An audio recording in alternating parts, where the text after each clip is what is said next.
The day started like any other, coffee in hand, to-do list on my desk, and meetings lined up back to back. Work had been busy, but I thrived in the chaos. I'd built a good life for myself, one I thought I shared with someone who appreciated it. Emma and I had been married for 7 years. While we'd had our ups and downs like any couple, I believed in us. I believed in her. Around noon, a cancellation unexpectedly freed up my afternoon. It was a rare opportunity, and I decided to make the most of it. A surprise visit home, maybe lunch with Emma, sounded like the perfect way to spend the extra time. I called her, but it went straight to voicemail. Odd, but not alarming. She was probably running errands or busy with something around the house. The drive home was filled with anticipation. I imagined her surprised smile, the way her eyes lit up when she was genuinely happy.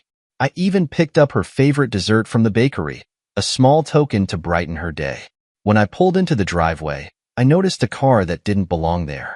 Liam's car. My best friend. It wasn't unusual for him to drop by. We'd been friends for years, practically brothers.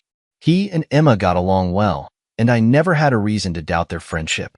But something about seeing his car there in the middle of the day, with no prior mention, gave me pause. Shrugging off the unease, I walked to the front door, balancing the dessert box in one hand while unlocking the door with the other. The house was quiet, eerily so. Normally, Emma would have music playing or the TV on in the background. Today, there was nothing. Emma? I called out, stepping inside. My voice echoed slightly, the silence amplifying the unease growing in my chest. No answer. I set the box on the kitchen counter and started toward the stairs. Faint sounds reached my ears, muffled voices, low and indistinct. I couldn't make out the words, but something about the tone was wrong. My stomach tightened as I climbed the steps, each one feeling heavier than the last. When I reached the bedroom door, it was slightly ajar. The voices were clearer now. A man's deep laugh, followed by a soft giggle I knew all too well. My heart raced, denial battling with the growing dread. This wasn't what it sounded like. It couldn't be. Pushing the door open, I froze. There they were, tangled together in our bed, their laughter cutting off abruptly as they saw me. Emma's eyes widened in shock, her face flushing as she scrambled to cover herself. Liam, on the other hand, didn't move. He sat there, a smug grin on his face, as though he had won some twisted game. Time seemed to stop. My mind couldn't process what I was seeing. The woman I had loved, the man I had trusted above all others, they had betrayed me in the most intimate, unforgivable way. Liam broke the silence, his voice dripping with arrogance. "I own your wife now," he said, leaning back as if daring me to react. His words snapped me out of my daze. Rage boiled in my chest, but I didn't let it show. Instead, I forced myself to breathe, to remain calm. Losing my temper wouldn't help me here. No, if Liam wanted a reaction, I wasn't going to give him the satisfaction. I smiled, a cold, calculated smile that felt foreign on my face. "Is that so?" I said, my voice steady despite the storm raging inside me. Emma stammered, I can explain." I held up a hand, cutting her off. "Save it," I said, my eyes locked on Liam. "This isn't over." I turned and walked out of the room, each step deliberate. My hands shook as I descended the stairs, but I refused to let the anger consume me. There was too much at stake. Liam thought he had the upper hand, but he didn't know who he was dealing with. The betrayal cut deep, but I wasn't going to let them destroy me. Not like this. I closed the front door behind me, stepping into the crisp air outside, trying to steady my breathing. My hands were trembling, fists clenched tightly at my sides. The image of Emma and Liam, tangled together in our bed, replayed in my mind, each memory more searing than the last. His smug words echoed in my ears, "I own your wife now." I could feel the rage building, like a storm ready to break, but I forced myself to stay calm. Anger wasn't going to fix this. Reacting impulsively would only give him the satisfaction of knowing he had rattled me. No, I needed to think. I needed a plan. Sitting in my car, I stared at the dashboard, my chest heaving with the effort to keep it together. The betrayal cut deep, not just because of what I'd seen, but because of who had done it. Liam wasn't just a friend. He was family. We had grown up together, shared victories and failures, supported each other through life's highs and lows. And now, he'd thrown all of that away for what? To prove he could take something that wasn't his? The question swirled in my head like a hurricane. How long had this been going on? How many lies had they told? How many times had I been made to feel like a fool in my own home? I pulled out my phone and stared at Emma's contact photo for a moment before hitting dial. She didn't answer. Not surprising. She was probably still upstairs, scrambling to come up with excuses. I didn't bother leaving a message. What could she possibly say to justify this? Instead, I turned my attention to Liam. My hand hovered over his contact information, the urge to call him almost overwhelming. I wanted to scream at him, to demand answers, to remind him of every moment of trust and loyalty he'd thrown away. But what good would that do? He'd already shown me who he was. No explanation would change what I'd seen, or what I planned to do next. I didn't drive away. Not yet. Instead, I stayed parked in front of the house, my mind racing. The fury bubbling inside me wasn't just about what they'd done. It was about the arrogance. Liam's smirk, his audacity to say he owned my wife as though she were a prize he had won. Emma's wide-eyed silence, her lack of any immediate regret or apology. No, I thought, gripping the steering wheel tightly. This isn't how it ends. I'm not going to let them walk away from this unscathed. The rest of the day passed in a haze. I went back to the office, pretending to work, but my mind was elsewhere. Every email, every conversation felt muted, like background noise. My focus was laser-sharp, but not on my job. I started piecing together the next steps, formulating a plan. This wasn't just about confronting them. This was about making sure they felt the weight of their actions, about taking back control of a situation they thought they could manipulate. When I got home that evening, the house was quiet. Emma's car was gone, and Liam's, thankfully, wasn't anywhere in sight. I walked inside, half expecting to find a note or some feeble attempt at an apology, but there was nothing. Just silence. Good. It gave me time to think, to prepare. I spent hours going through old messages, bank statements, and photos, anything that could tell me how long this betrayal had been festering. The deeper I dug, the more the pieces started to fit together. The late-night work meetings, the sudden interest in girls' weekends, the moments Liam seemed just a little too comfortable in my home. It had been happening for months, maybe even longer, right under my nose. And then, there it was, a trail of evidence I hadn't noticed before. Payments Emma had made for hotels and dinners I knew we hadn't attended together. Texts between her and Liam buried under innocuous group chats. I started saving everything, creating a digital arsenal of proof. This wasn't just about knowing the truth anymore. It was about using it. By the time the clock struck midnight, I felt an odd sense of clarity. The pain was still there, sharp and unrelenting. But now it was accompanied by something else, purpose. Liam had underestimated me. Emma had taken my trust for granted. But I wasn't going to be their victim. They wanted to play dirty? Fine. I could play dirty too. The following morning, I woke with a renewed sense of purpose. The betrayal still stung, but the rage had simmered into something more controlled, a cold, calculated resolve. If Liam and Emma thought I'd crumble and walk away quietly, they were about to learn just how wrong they were. I started by organizing the evidence I'd gathered the night before. Photos of their messages, screenshots of Emma's financial indiscretions, and a timeline of their deceit. It was all there, laid out like pieces of a puzzle that painted a damning picture. Every lie they told, every betrayal they tried to bury, it was undeniable. Around mid-morning, I made a decision. It was time to set the wheels in motion. I sent a single text to Liam. We need to talk. Meet me at the house this evening. I didn't bother waiting for his reply. It didn't matter if he agreed to show up. I already knew how this would play out.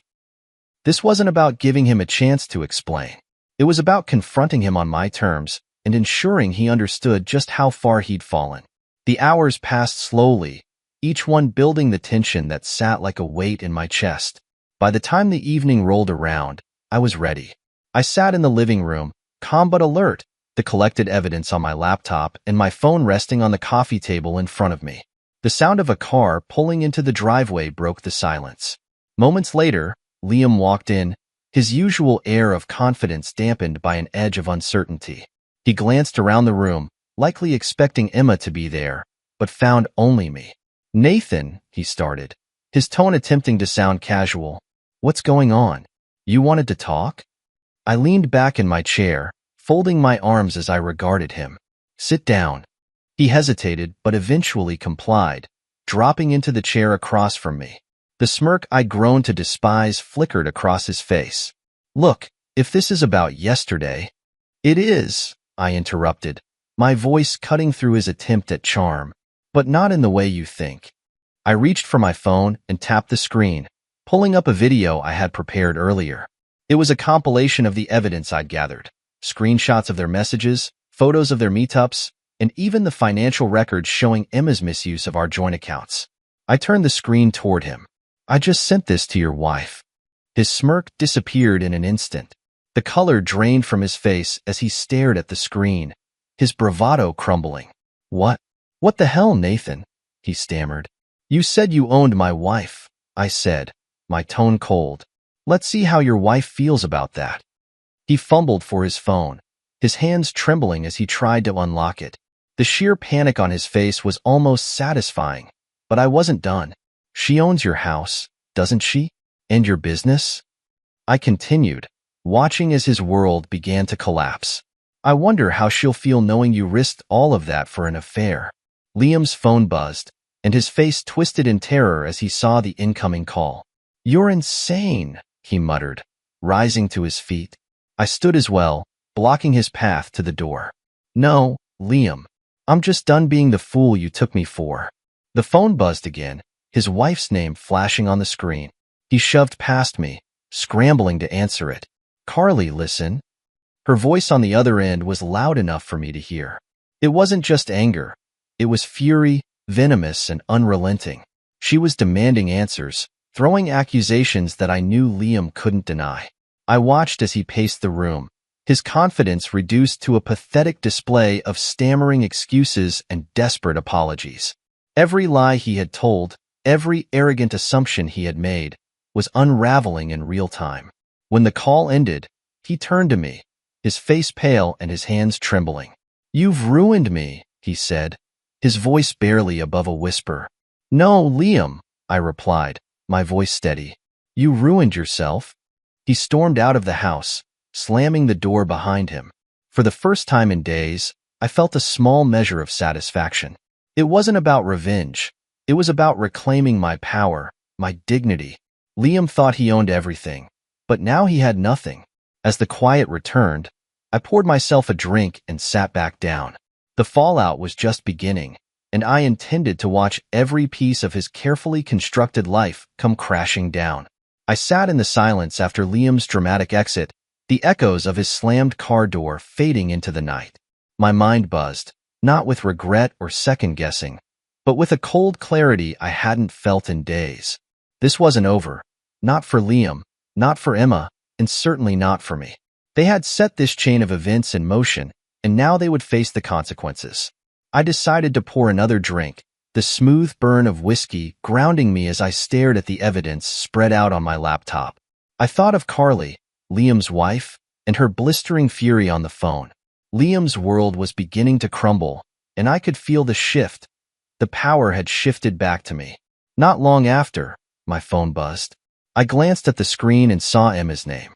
For a moment, I considered ignoring it, letting her stew in the chaos of her own making. But curiosity got the better of me. I answered, keeping my tone flat. "What do you want, Emma?" Her voice cracked with a mix of anger and desperation. "Nathan, what did you do?" "Liam just called me, and he's saying you sent something to Carly. Why would you drag her into this?" I leaned back in my chair, letting her words wash over me. "Why?" I repeated, my voice calm but laced with venom. "Why not? You two decided to betray me together. You made your choices. Now you can deal with the fallout." Her tone shifted, taking on a pleading edge. "Nathan, I made a mistake. I was confused and Liam?" Don't you dare blame this on confusion, I snapped, cutting her off. You knew exactly what you were doing. Both of you did. And now, you're reaping what you sowed. She fell silent for a moment, and I could almost picture her sitting there, scrambling for something to say that might undo the damage. But there was nothing. She couldn't talk her way out of this. Not anymore. You've destroyed everything, she finally said, her voice barely a whisper. I let out a bitter laugh. No, Emma, you destroyed everything. I'm just making sure you don't get away with it. Before she could respond, I ended the call and set my phone down, my resolve hardening. Emma and Liam had built their betrayal on a foundation of lies, arrogance, and the belief that I would roll over and let them take everything from me. But they had underestimated me. The next few days brought chaos for Liam. Carly didn't waste time. She kicked him out of their home, froze the accounts she controlled, and, as I learned through mutual friends, began taking steps to dissolve their business partnership. Liam's desperate attempts to salvage his life only seemed to accelerate his downfall. The man who once boasted about his charm and confidence now looked like a shadow of himself. Emma, too, was unraveling. Mutual friends who had initially stayed silent began to distance themselves from her, disgusted by the betrayal that had come to light. The perfect image she had cultivated for years was now irreparably tarnished. Every lie she told, every excuse she tried to make, only pushed people further away. I watched it all unfold with a strange sense of detachment. There was no joy in their suffering, but there was satisfaction in knowing that justice was being served. They had built their lives on betrayal, and now they were watching it all collapse. One evening, I received a message from Carly. It was short but filled with gratitude. Nathan, thank you for letting me see the truth. I'm sorry for what you went through, but I'm glad you didn't let them get away with it. I didn't respond right away, but her words stayed with me. This wasn't just about me. It was about standing up for myself, for the truth, and for the principle that betrayal shouldn't go unanswered. As the days turned into weeks, I began to feel the weight of everything start to lift. The chaos was still there, but it no longer consumed me. Liam and Emma had made their choices, and now they were paying the price. Meanwhile, I was learning to focus on myself, on rebuilding the life they had tried to destroy. The fallout from the confrontation with Liam and Emma was nothing short of seismic. In the days that followed, their carefully constructed lives continued to crumble around them. Liam's wife, Carly, wasted no time dismantling the facade he had so arrogantly built. She froze his accounts, locked him out of their home, and began the process of separating herself from his business ventures. Liam's protests fell on deaf ears. Carly had seen enough. Meanwhile, Emma was unraveling. She had tried calling me several times, each message oscillating between anger, desperation, and weak attempts at justification. I ignored them all. What was left to say? Her betrayal had been laid bare, and there was no coming back from it. One afternoon, Emma showed up at the house. I hadn't expected her, but the moment I saw her standing on the porch, her face pale and her eyes red-rimmed, I knew why she was there. She wanted to salvage what little she could. I opened the door but didn't invite her in. Instead, I leaned against the frame, crossing my arms as I stared at her. What do you want, Emma? Her voice cracked as she spoke. Nathan, can we talk? Please. I tilted my head, feigning curiosity. Talk? About what? How you and my so-called best friend betrayed me. Or maybe how you've destroyed everything we built together. She winced, her composure faltering. I made a mistake, Nathan. A terrible mistake. But it doesn't have to end like this. I laughed, a bitter, humorless sound. You think this is salvageable? After everything you've done? Tears welled in her eyes, but they didn't move me. She had made her choices, and now she had to live with them. I was confused, she said, her voice trembling. I didn't know what I wanted. I leaned closer, lowering my voice to a cold, steady tone. You knew exactly what you wanted, and you didn't care who you hurt to get it. You're not here because you regret what you did. You're here because your life is falling apart. Her silence confirmed what I already knew. Emma wasn't here to make amends. She was here because Liam had turned out to be a mistake, and she was scrambling for a way to avoid the consequences of her actions. I trusted you, I continued, my voice rising slightly. I gave you everything, and you threw it away for what? A fling? Some cheap thrill? You don't deserve forgiveness, Emma. You deserve exactly what you're getting. She sobbed openly now, but I felt nothing. The woman I had once loved was gone, replaced by someone I no longer recognized. I'm filing for divorce, I said firmly, and I've already spoken to my lawyer. We're done, Emma. Pack your things and get out. She looked up at me, her expression a mix of shock and desperation. Nathan, please. Can't we just get out? I repeated, my voice like ice. She hesitated for a moment, then turned and walked away, her sobs fading as she disappeared down the driveway. I closed the door behind her, leaning against it as I exhaled a shaky breath. The confrontation had been draining, but it was necessary. Emma needed to know that there was no going back. That evening, I poured myself a drink and sat in the living room, staring at the house that had once felt like a home. The pain was still there, but it was accompanied by something new, a sense of closure.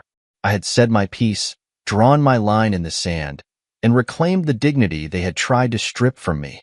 As I sipped my drink, my phone buzzed with a message from Carly. Thank you for what you did. It wasn't easy, but you gave me the clarity I needed. I hope you find peace too.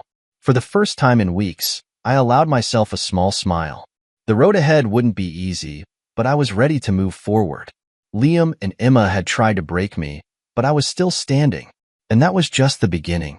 In the weeks following Emma's departure, I felt a strange sense of equilibrium returning to my life. The house was quieter, emptier, but it was finally mine again. Every trace of her presence, the photos, the small tokens of a shared life that had long since lost their meaning, was boxed up and set aside. I wasn't entirely sure what to do with them yet, but for now, they were out of sight. Out of sight, out of mind. Meanwhile, the fallout from Liam's betrayal continued to unfold spectacularly. Word had spread quickly through our circle of friends, and he had become something of a pariah. Carly, true to form, didn't just cut him off. She dismantled him. She filed for divorce, dissolved their shared assets, and ensured he was left with nothing but the clothes on his back. Liam had gone from boasting about his perfect life to being utterly destitute in a matter of weeks. I won't lie, there was a part of me that felt satisfaction in watching him fall apart. It wasn't just about revenge, it was about justice. Liam had mocked me, betrayed me, and tried to humiliate me, all while living off someone else's generosity. Now, he was facing the full consequences of his arrogance. Emma, on the other hand, had gone silent. After our confrontation, she had moved out of town, likely to avoid the whispers and judgment that now followed her. Mutual friends told me she was staying with a relative and trying to piece her life back together, but I didn't care. She was no longer my concern. One afternoon, I met with my lawyer, Sarah, to finalize the divorce proceedings. Sarah was thorough, as always, ensuring that every detail was accounted for. Emma had no grounds to contest the divorce, not after the evidence I had gathered. The settlement was heavily in my favor, leaving her with little more than the possessions she had taken when she left. As Sarah handed me the finalized paperwork, she smiled. You've handled this well, Nathan. A lot of people would have let anger get the better of them, but you stayed focused. That's admirable. I nodded, though I wasn't sure if I entirely agreed. There had been plenty of anger, plenty of moments when I wanted to lash out, but I had channeled it into action, into ensuring that I didn't come out of this as a victim. By the time I left her office, the weight of the last few weeks felt a little lighter. The legal battle was over. I was free. That evening, as I sat on the porch with a beer in hand, I allowed myself to reflect on everything that had happened. The betrayal, the chaos, the confrontations, it had all been exhausting, but it had also been revealing.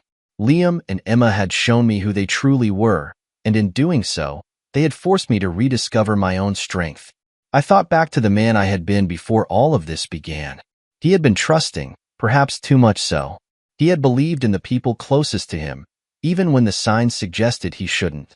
But he had also been resilient, determined, and unwilling to let life break him. That man wasn't gone. He had just been tested. And now, after everything, he was still standing. As the sun dipped below the horizon, painting the sky in shades of orange and gold, I felt something I hadn't felt in a long time: peace. The chaos was behind me. The road ahead was mine to choose, and I intended to make the most of it. Liam's downfall was swift and spectacular. In the weeks after our confrontation, everything he had built on lies and manipulation unraveled. Carly, true to her decisive nature, didn't just end their marriage. She ensured that Liam would feel the weight of his betrayal for years to come.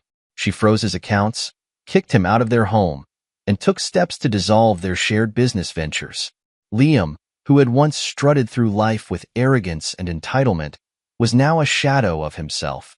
I heard through mutual friends that he was staying in a rundown motel on the outskirts of town, trying to scrape together what little he had left. The flashy lifestyle he'd flaunted for years, funded entirely by Carly's resources, was now a distant memory. He'd lost everything: his home, his reputation, and any semblance of security. Emma wasn't faring much better. After our divorce was finalized, she disappeared from the social circles we used to share. Mutual acquaintances told me she had moved in with a distant relative, trying to escape the whispers and judgment that followed her. The perfect image she had worked so hard to cultivate was shattered, and she was left to face the reality of her choices. One evening, I received a text from Carly. It was brief but pointed. "Thank you for showing me the truth, Nathan." Liam thought he was untouchable, but he underestimated both of us. Her words made me chuckle. Carly had always been sharp and uncompromising, and it was clear that Liam's betrayal had only fueled her resolve. If he thought she would forgive and forget, he had severely miscalculated. Meanwhile, I was focused on rebuilding my own life. The house, once filled with memories of Emma, had become a blank slate. I redecorated, replacing the furniture and removing every trace of her presence. It wasn't about erasing the past. It was about reclaiming the space as my own. I also began reconnecting with friends and family, the people who had supported me through this ordeal. They reminded me of who I was outside of the pain and betrayal, helping me rediscover the parts of myself that had been overshadowed by anger and sadness. One evening, Chris, one of my closest friends, invited me over for dinner. As we sat on his patio, watching the sunset, he leaned back in his chair and smiled. "You've come a long way, man. I don't know if I could have handled what you went through with as much dignity as you did." I shrugged, taking a sip of my drink. I didn't always feel dignified. There were plenty of moments where I wanted to burn everything to the ground. "But you didn't," Chris pointed out. "You fought back, sure, but you didn't let it consume you. That's something to be proud of." His words stayed with me as I drove home that night. He was right. There had been moments when the anger threatened to take over, when I wanted nothing more than to see Emma and Liam suffer. But I hadn't let those feelings define me. Instead, I had used them as fuel to rebuild, to move forward. As the days turned into weeks, I found myself thinking less about Emma and Liam. Their betrayal had once consumed me, but now it felt like a distant memory, something that had happened to a different version of myself. I wasn't that man anymore. I was stronger, wiser, and more self-assured. The road ahead was still uncertain, but for the first time in a long time, it felt full of possibility. I was no longer defined by the pain of the past. I was free to shape my future on my own terms. The divorce was finalized with a resounding sense of closure. Emma didn't contest a single detail. She knew there was no point. The evidence was damning, the betrayal irrefutable, and her position irreparably weakened. My lawyer, Sarah, had ensured that I emerged from the proceedings with everything I deserved. The house was mine, the financial settlement was heavily in my favor, and the legal ties between Emma and me were severed completely. On the day the papers were signed, I sat in my lawyer's office, staring at the official documents. The weight of everything hit me all at once. The chapter one thought would define my life, the one where Emma and I built a future together, was officially over. But instead of sadness, I felt something unexpected: relief. Sarah smiled at me, her expression a mix of professionalism and genuine kindness. "Congratulations, Nathan. It's done. You can move forward now." I nodded, folding the papers and tucking them into my bag. "Thank you, Sarah, for everything." As I walked out of her office and into the bright afternoon sun, I felt lighter. The divorce wasn't just an ending. It was the beginning of something new, a clean slate where I could rebuild without the weight of betrayal dragging me down. That evening, I sat in the living room, a glass of whiskey in hand, and let the quiet settle around me. The house felt different now. It wasn't haunted by memories of Emma or the pain of what she and Liam had done. It was mine, a place where I could start fresh. I had already begun making changes. The furniture she had picked out, the photos we had taken together, the small details that reminded me of her. They were gone, replaced by things that reflected who I was. The walls, once painted in the neutral tones Emma preferred, were now adorned with warm, vibrant colors. It felt like I was reclaiming not just the house, but a part of myself that I had lost along the way. The next day, I received a text from Carly. It was simple, but it carried a sense of finality. Liam's business is officially dissolved. He's out of options, Nathan. Thank you for helping me see the truth. I stared at the message for a long moment, letting it sink in. Liam's arrogance, his sense of entitlement, it had all led to his downfall. He had underestimated both Carly and me, and now he was left with nothing. It was poetic justice, the kind of closure I didn't think I'd ever find. Mutual friends had started to distance themselves from Emma and Liam as the truth of their betrayal spread. Their once pristine reputations were tarnished, their social circles shrinking. It was a far cry from the confident, smug personas they had once flaunted. But while their lives crumbled, I found myself thriving. I poured my energy into my work, taking on projects that challenged and inspired me. The house became a place of solace, a sanctuary where I could reflect on the lessons I'd learned and the person I was becoming. One evening, I sat on the porch, the sun dipping below the horizon, painting the sky in shades of orange and pink. Lily, my golden retriever, lay at my feet, her tail thumping softly against the wooden planks. I thought about everything that had happened, the betrayal, the pain, the chaos, and realized that, for the first time, I didn't feel anger or sadness. I felt peace. Emma and Liam's choices had shaped the past year of my life, but they didn't define me. Their betrayal was a chapter, not the whole story. I had taken back control, fought for my dignity, and come out stronger on the other side. As the stars began to appear, I raised my glass in a quiet toast to resilience, to growth, and to the future I was determined to build. The past was behind me, and the road ahead was mine to create. Liam's downfall was complete. Carly had stripped him of everything: his home, his finances, and the business he had falsely claimed as his own. Mutual friends told me he was couch surfing, desperately trying to rebuild some semblance of a life. His arrogance had cost him everything, and the satisfaction I felt watching it all unfold wasn't something I could deny. Emma's life, too, was in shambles. She had become a cautionary tale among our social circle, her betrayal serving as a stark reminder of what happens when greed and deceit take precedence over loyalty and love. I hadn't seen or heard from her since our final conversation, and I preferred it that way. The silence was freeing, a sign that I was no longer tethered to her chaos. As for me, I was moving forward. The house, now fully my own, felt like a haven rather than a reminder of what I'd lost. I had turned it into a reflection of who I was and who I was becoming: bold, resilient, and unapologetically focused on my own happiness. Every corner of the home, from the freshly painted walls to the new furniture, carried the promise of a fresh start. One day, while clearing out some old files, I came across a folder containing photos from the early days of my marriage to Emma. I hesitated before opening it, unsure if I was ready to face those memories. When I finally flipped through the images, I felt a surprising sense of detachment.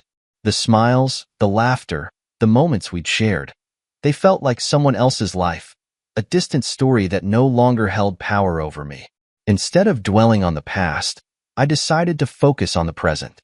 I had reconnected with friends I hadn't seen in years, taken up hobbies I'd once set aside, and even started attending events in the community. It wasn't about filling a void. It was about embracing the freedom that came with starting over. One evening, I received a message from Carly. "Just wanted you to know Liam moved out of town. I doubt he'll be back. Thank you for standing up for yourself. It gave me the courage to do the same. I replied with a simple, glad you're doing well, Carly. Take care. The knowledge that Liam was gone brought an unexpected sense of closure. He had tried to take everything from me, but in the end, he was the one left with nothing. His departure felt like the final chapter of a book I was ready to put away for good. The next day, I attended a small gathering at Chris's house. It was a casual affair, good food, good company, and an atmosphere of light-hearted joy. As I stood among my friends, I realized how much had changed in the past year. The pain of Emma and Liam's betrayal was still a part of my story, but it no longer defined me. I had grown, learned, and rediscovered parts of myself I hadn't even realized I'd lost. Chris raised his glass for a toast, his voice warm and genuine. "Here's to Nathan," he said, glancing at me, "for proving that even in the toughest of times, you can come out stronger on the other side." The group clinked their glasses, and I felt a wave of gratitude for the people who had stood by me through it all. Their support had been a lifeline, reminding me that I wasn't alone in my journey. Later that night, as I drove home, I reflected on how far I had come. The Nathan who had discovered Emma and Liam's betrayal felt like a different person, broken, confused, and unsure of what the future held. Now, I was stronger, wiser, and ready to embrace whatever came next. When I pulled into the driveway and stepped inside, the house welcomed me with its familiar warmth. I poured myself a drink, sat on the porch with Lily at my feet, and let the quiet of the evening surround me. The stars above seemed brighter, the air fresher, as if the universe itself was affirming my decision to move forward. The betrayal had been painful, but it had also been transformative. It had forced me to confront my worth, to fight for my dignity, and to rebuild my life on my own terms. And now, with the past firmly behind me, I was ready for whatever the future had in store. The 1-year mark since everything had fallen apart came and went quietly. I didn't plan a celebration or mark the day on a calendar, but its significance wasn't lost on me. A year ago, I had been blindsided by betrayal, unsure of how to move forward. Now, I was thriving in ways I never thought possible. The house that had once felt suffocating was now my sanctuary. Every corner carried the mark of my resilience, from the newly painted walls to the furniture I'd carefully chosen. It wasn't just a physical transformation. It was a reflection of the internal work I had done. The pain of the past had faded into something distant, a scar that reminded me of what I had endured and overcome. Emma and Liam were ghosts now, barely even a thought in my daily life.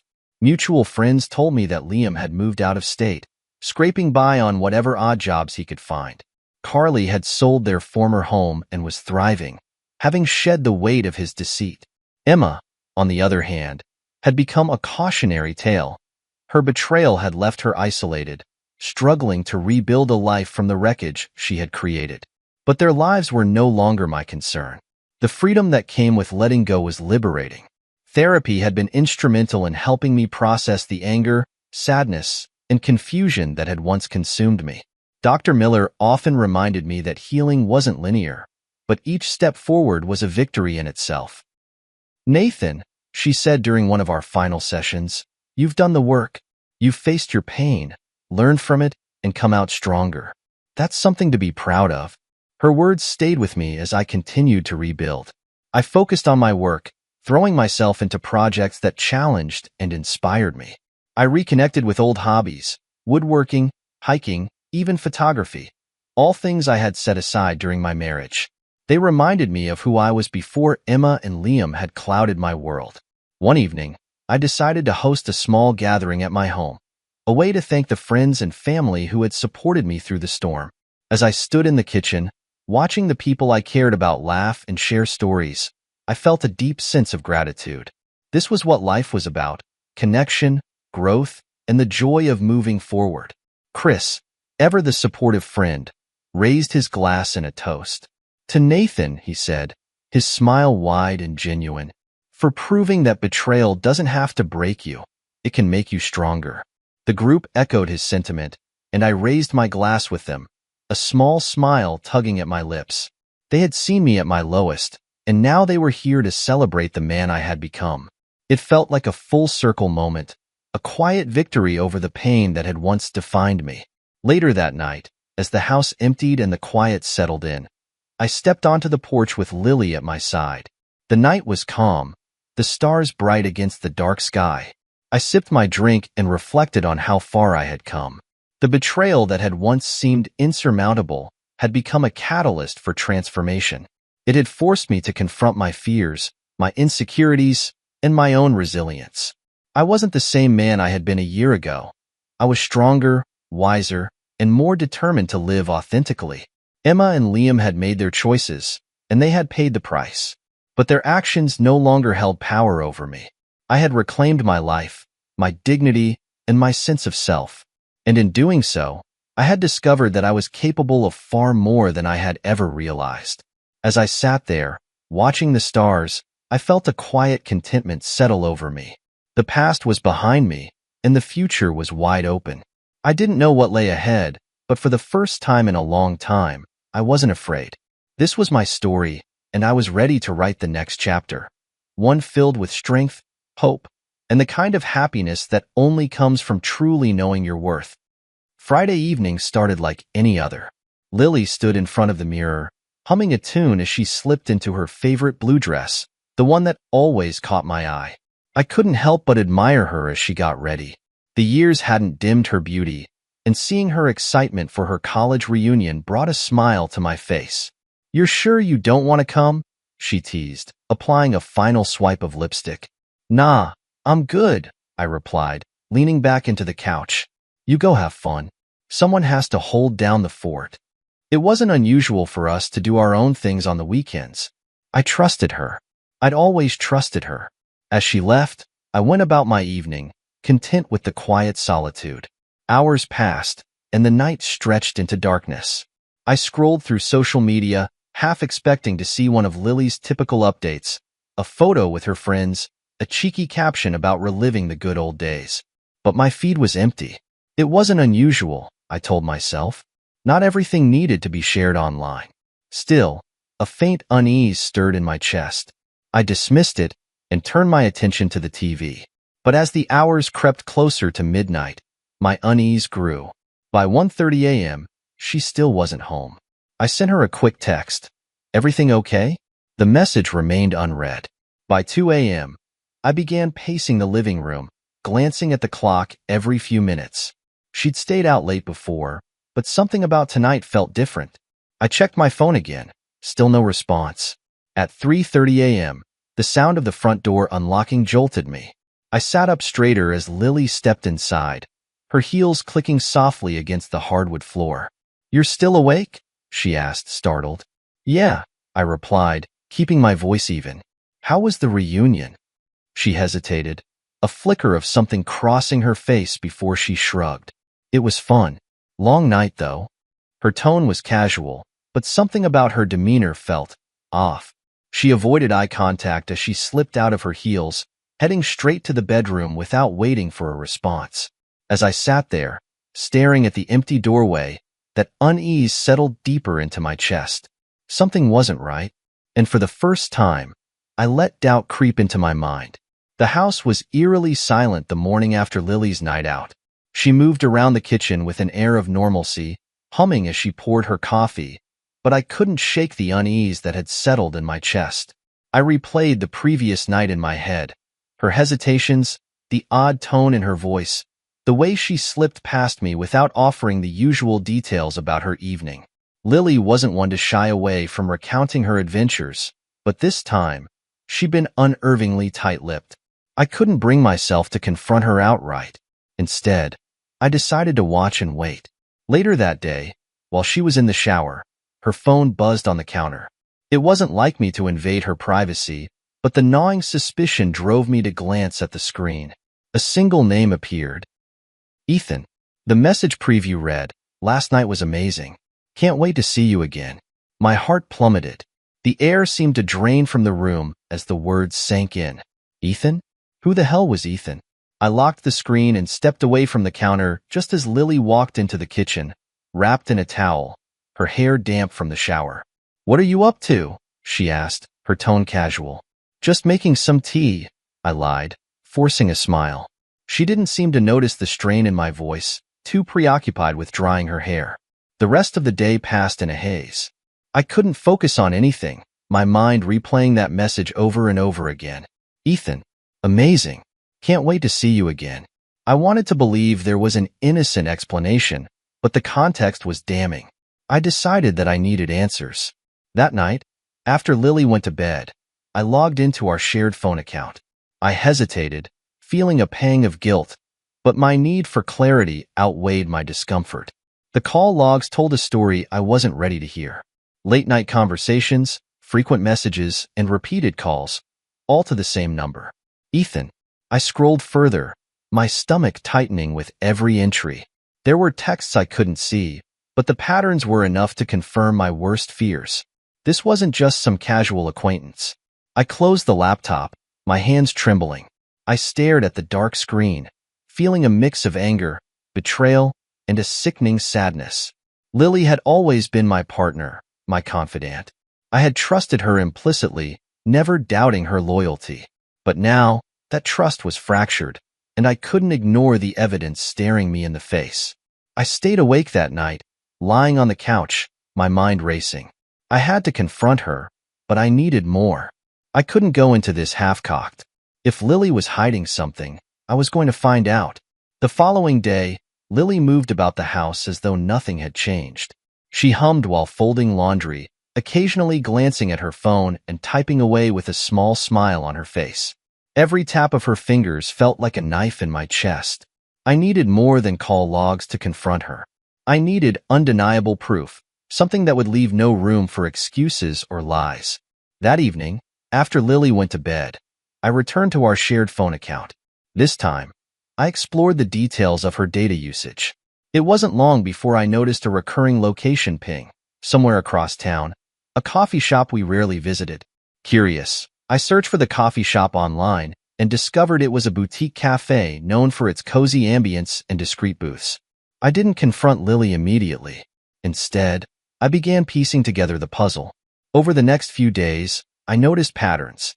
Her cheerful demeanor would peak on certain evenings, aligning perfectly with the times she frequented the cafe. My suspicion grew until one evening when she announced she'd be going out again. Another reunion? I asked casually, masking the bitterness in my voice.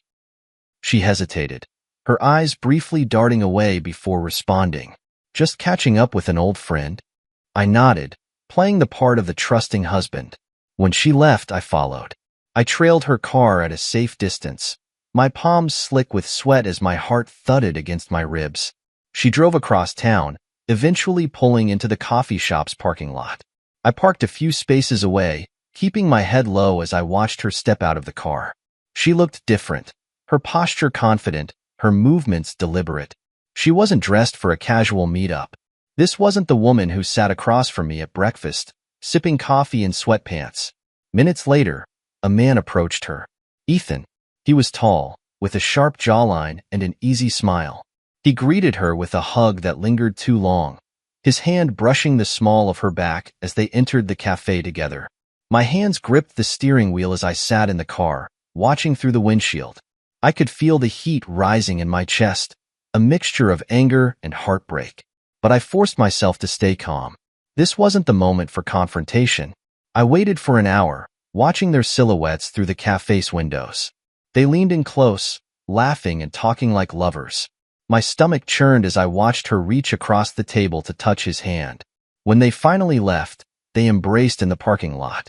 It wasn't a friendly hug. It was intimate, her face buried in his chest as his arms wrapped around her. I waited until they both drove away before I followed Lily home, staying a few cars behind to ensure she didn't suspect anything. That night, as she slipped into bed beside me, I lay awake, staring at the ceiling. The image of her with Ethan replayed in my mind like a nightmare on repeat. I now had my proof, but the pain of it was almost unbearable. The woman I had loved and trusted had betrayed me in the most intimate way. Tomorrow, I decided, would be the day I confronted her. I needed to hear the truth from her lips, no matter how much it hurt. The morning light streamed through the bedroom window, illuminating the silence that hung between us. I watched Lily as she moved around the room, humming softly to herself, completely unaware of the storm brewing inside me. I couldn't pretend anymore. The confrontation I had dreaded and planned for was inevitable. Over breakfast, I decided to keep things calm, to approach her with composure. I sipped my coffee, letting the warmth settle my nerves. She scrolled through her phone, smiling faintly at something on the screen. "Lily," I began, my voice steady, though my hands trembled beneath the table. She glanced up, her expression curious but guarded. "Yes? How was your coffee date last night?" Her fork froze midway to her mouth.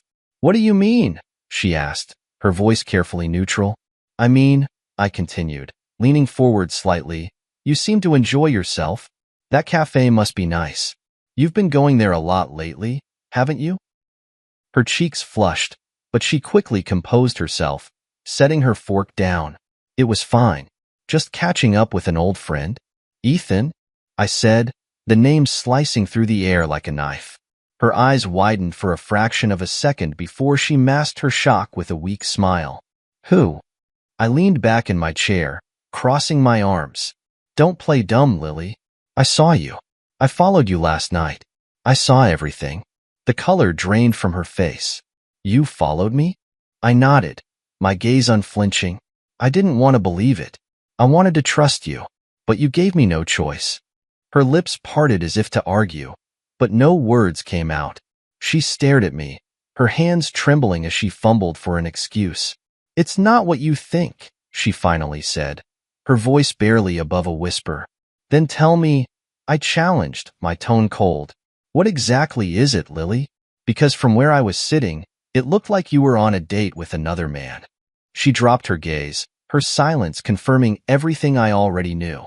"Do you love him?" I asked, my voice cracking despite my efforts to stay composed.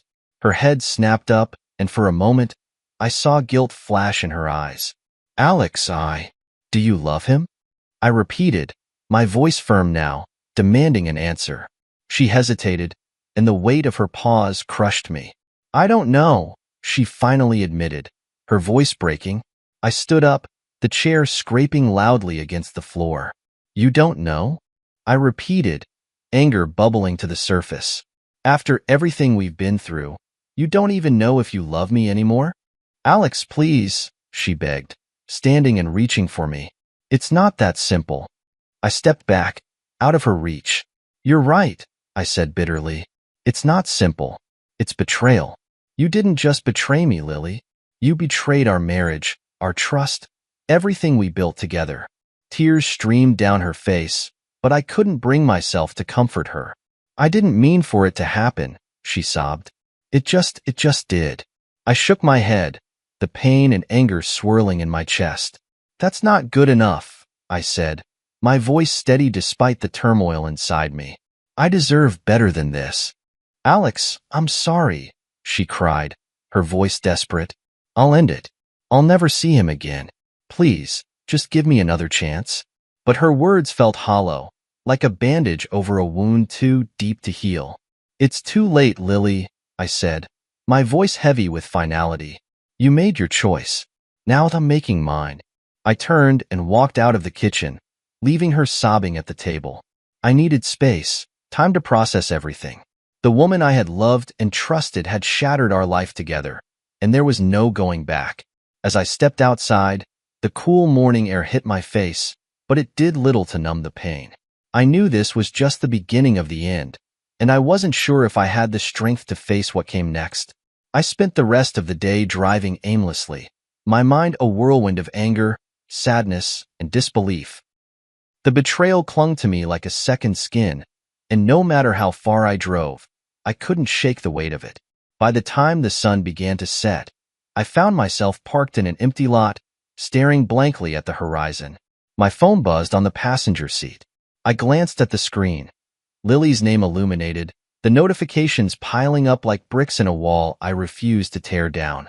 Calls, texts, desperate pleas for forgiveness. I ignored them all. Eventually, I returned home.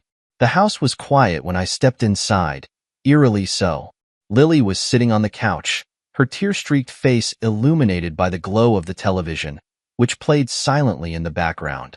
She looked up at me, her expression a mixture of hope and fear. "Alex," she started, her voice soft and trembling, "we need to talk." I sighed, leaning against the doorway. "What's there to talk about, Lily? You made your choices. What else is left to say?" "I'm sorry," she said, standing and approaching me cautiously. "I was stupid, selfish, and I wasn't thinking clearly." I crossed my arms, keeping my distance. "Do you think that erases what you did? Do you think saying sorry is enough to fix this?" Tears welled up in her eyes again, but this time I didn't feel the urge to comfort her. "I know it's not enough," she admitted, "but I love you, Alex. I love us. I want to fix this. Please, just give me a chance." I let out a bitter laugh, shaking my head. "You say you love me, but you didn't think about that love when you were sneaking around with him. You didn't think about us when you lied to my face. So forgive me if I find it hard to believe you now." She sank back onto the couch, burying her face in her hands. "I was wrong," she whispered. "I've never felt more ashamed in my life." The silence stretched between us, heavy and suffocating. I wanted to yell, to scream, to demand answers, but what was the point? Nothing she said would undo the betrayal. Nothing would erase the image of her with another man. After a long moment, I finally spoke. "Why him?" My voice was quieter than I intended, almost a whisper. "Why Ethan?" She looked up at me, her face etched with regret. "I don't know," she admitted. "He was just there. I felt like we were drifting apart, and he paid attention to me in a way that I don't know how to explain it."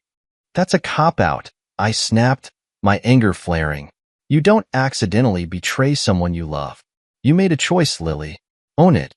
She flinched at my words, and for a brief moment, I saw a flicker of defiance in her eyes. "I'm not excusing what I did," she said, her voice firmer now. "But you've been distant too, Alex.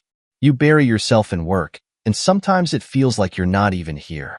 I clenched my fists, my nails digging into my palms. "So this is my fault now? Is that what you're saying?" "No," she exclaimed, standing again. "That's not what I mean. I felt invisible, Alex, and Ethan made me feel seen."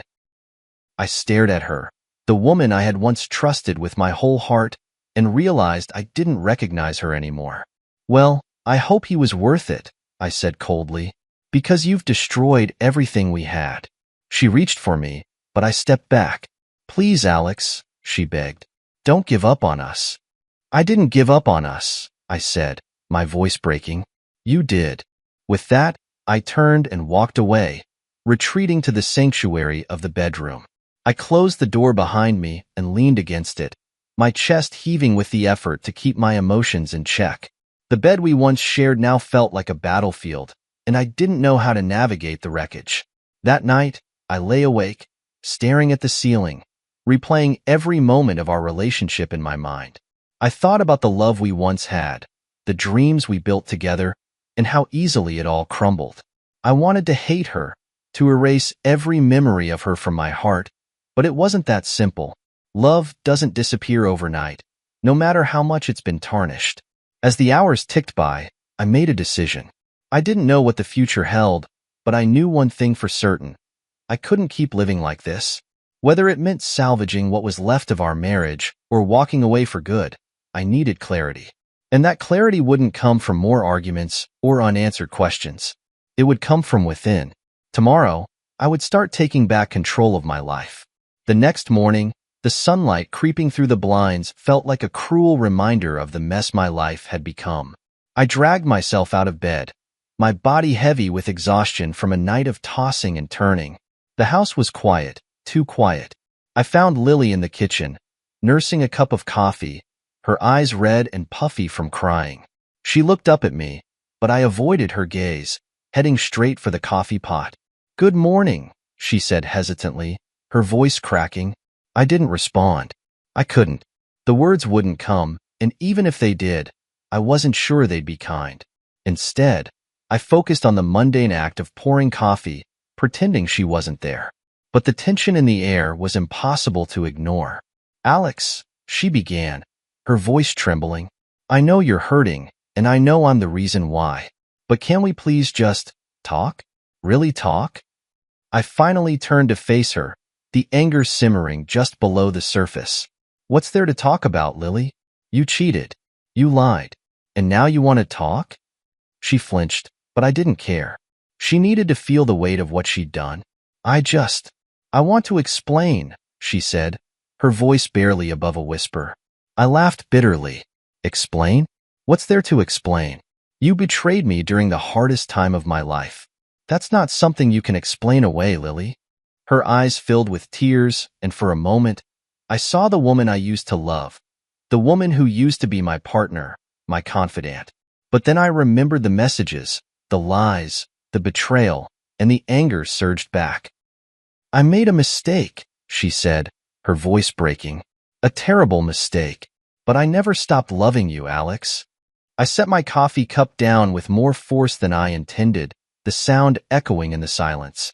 You don't get to use love as an excuse, I snapped. You don't get to say you love me while sneaking around with someone else. I know, she said, her tears falling freely now. I know I don't deserve your forgiveness, but I'm begging you to give me a chance to make this right. I stared at her, torn between the love I once felt for her and the deep sense of betrayal that had taken its place. Why now, Lily? I asked, my voice softer but no less accusing. Why are you suddenly so desperate to fix things? She hesitated, and that hesitation told me everything I needed to know.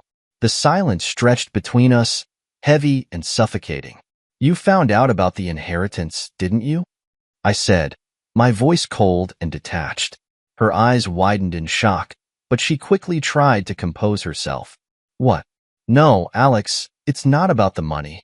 Don't lie to me, I said, cutting her off. I know you found out. Suddenly, after months of ignoring me, you're here begging for a second chance. Do you really expect me to believe that's a coincidence? She opened her mouth to protest, but no words came out. Her silence was all the confirmation I needed. I leaned against the counter, the weight of the moment pressing down on me. You're unbelievable, I said, shaking my head. You didn't come back because you love me. You came back because you saw an opportunity. That's not true, she cried, her voice rising. I made a mistake, Alex, but I came back because I realized how much I need you, how much we need each other. I laughed bitterly, the sound hollow and devoid of humor. You need me now because you think I can give you the life you've always wanted. But where were you when I needed you, Lily? Where were you when my world was falling apart? She looked down at the floor, unable to meet my gaze. I was scared, she admitted. I didn't know how to handle everything. I thought Ethan was an escape. An escape, I repeated, the word tasting bitter on my tongue. You escaped while I was drowning. Her tears came harder now, but I felt nothing. No sympathy, no pity, just emptiness. I'm sorry, she whispered, her voice barely audible.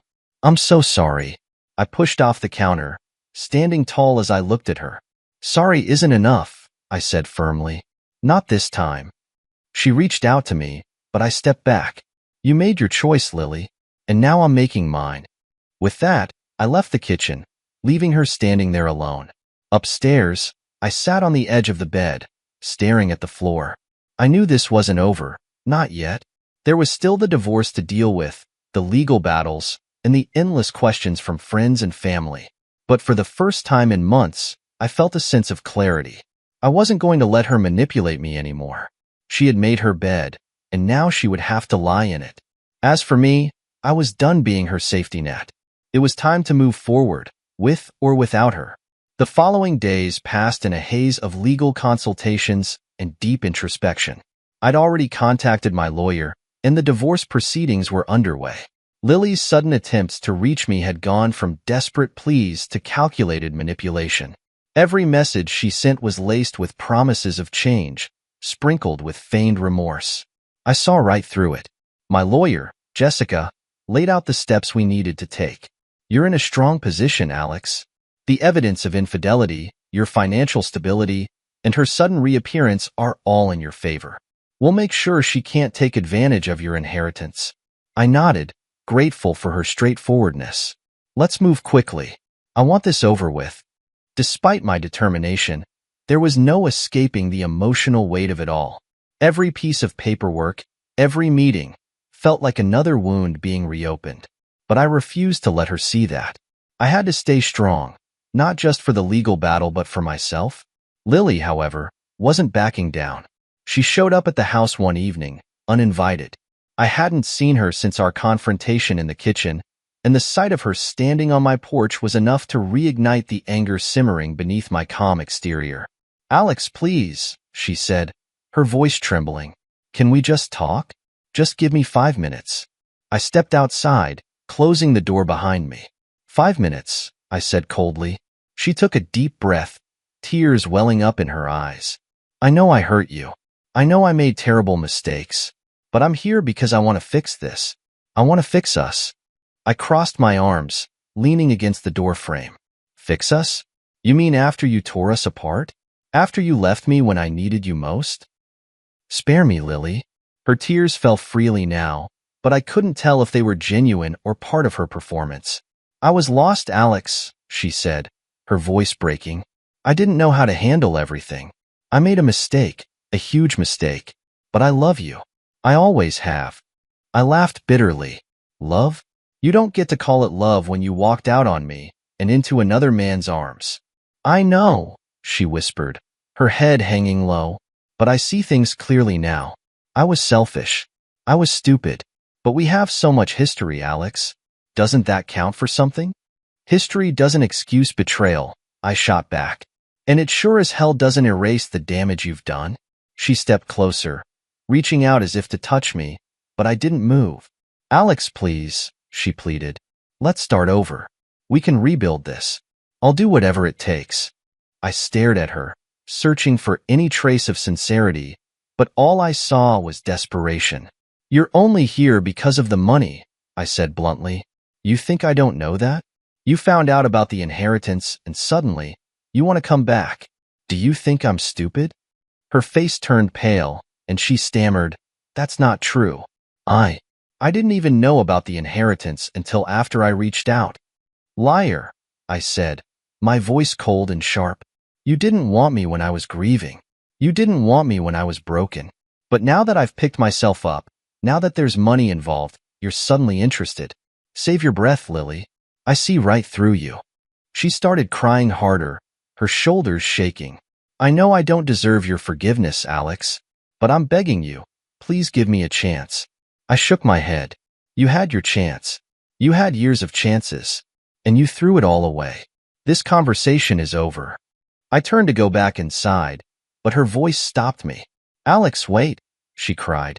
"What about everything we've built together? What about us?" I glanced back at her, my expression hardened. "There is no us, Lily. Not anymore." I walked inside and locked the door, ignoring the sound of her sobs on the other side. For the first time in months, I felt a sense of finality. She could cry, plead, and manipulate all she wanted, but I was done being her safety net. The following day, Jessica called with updates on the divorce. "She's already trying to contest the terms," she said, "but we've got the evidence to back you up. She doesn't have a leg to stand on." "Good," I replied. "Let's keep moving forward." As the divorce proceedings loomed, I prepared myself for the battles ahead. Lily had underestimated me once, but I wouldn't let it happen again. This was my chance to reclaim my life, free from her betrayal and lies, and I wasn't going to let her, or anyone else, take that away from me. The day of the divorce hearing arrived, and I walked into the courtroom with a quiet resolve. Lily was already there, sitting at the table with her lawyer, her eyes darting nervously around the room. She looked worn, her usual polished demeanor replaced by something more frantic and fragile. It was clear she was on edge, and that only fueled my determination. My lawyer, Jessica, gave me a reassuring nod as we took our seats. "We've got this, Alex," she said confidently. "Her attempts to contest the terms are baseless. Just stick to the facts." The proceedings began, and Lily's lawyer immediately launched into a narrative that painted her as a victim.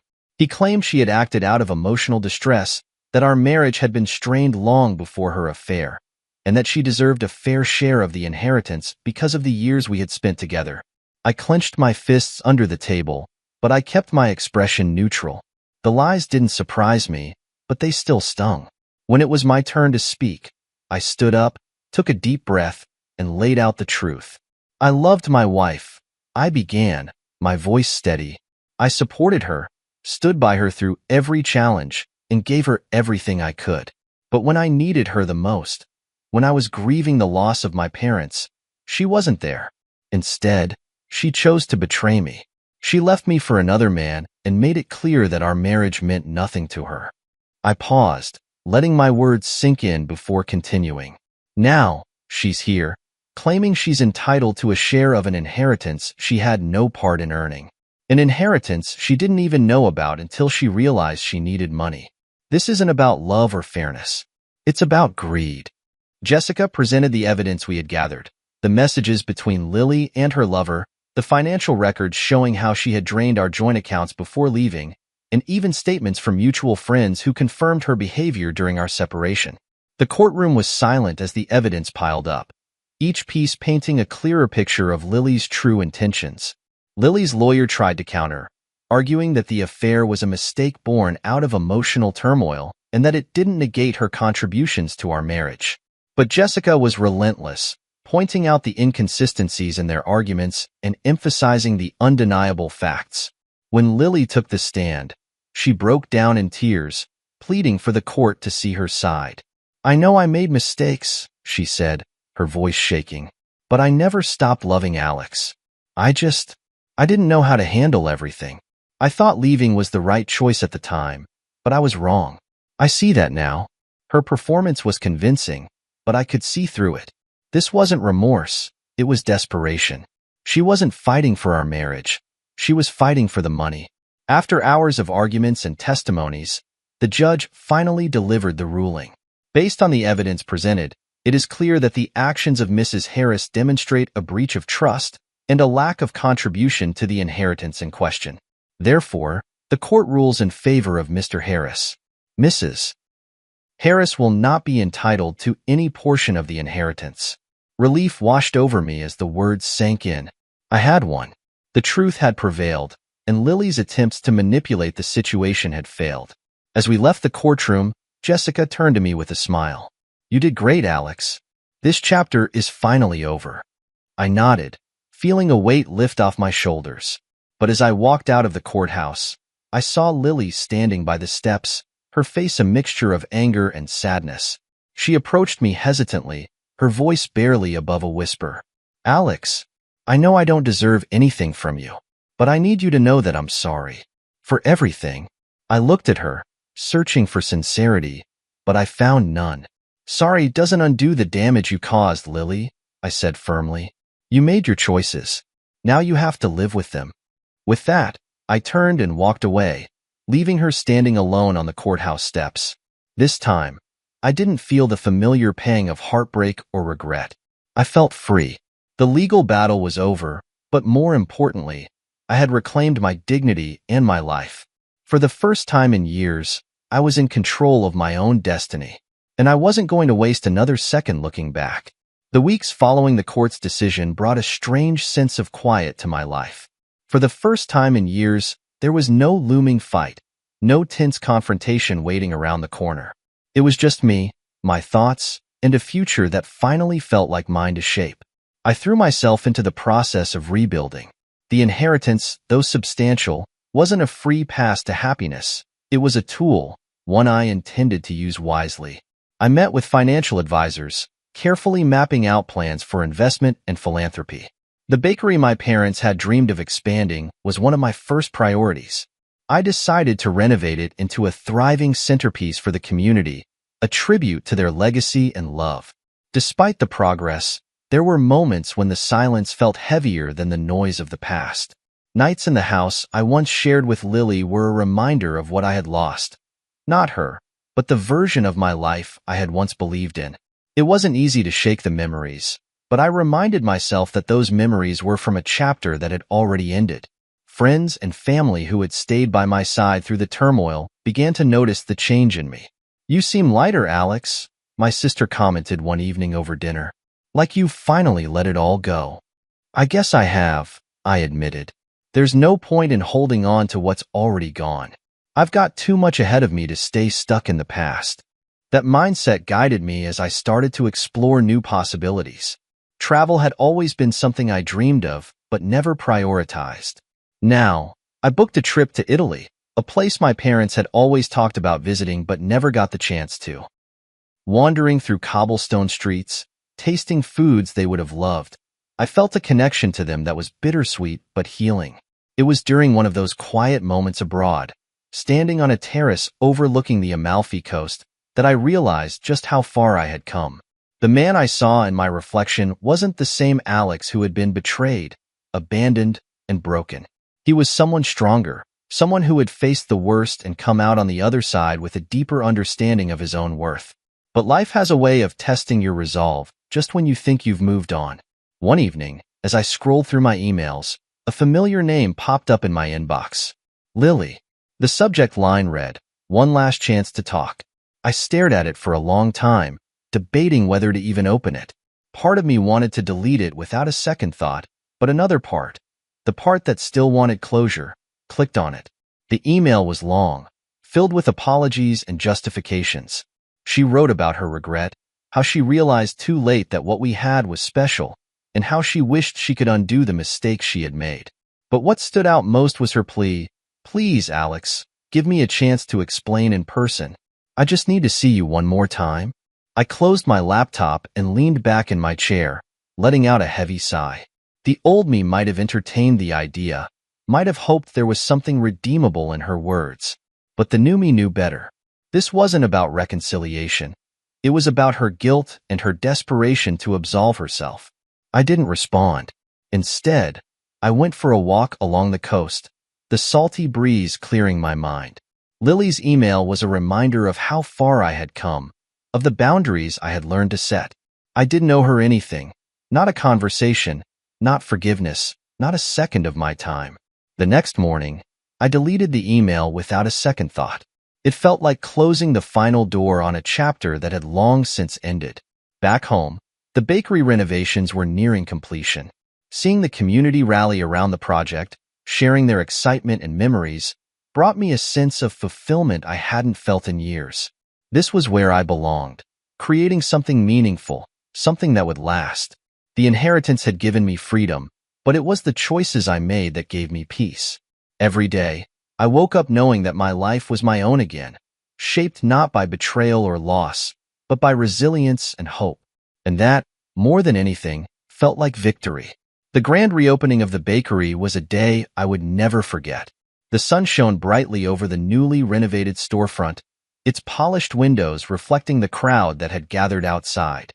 Friends, family, and neighbors filled the street, their chatter and laughter creating a hum of excitement that resonated deep within me.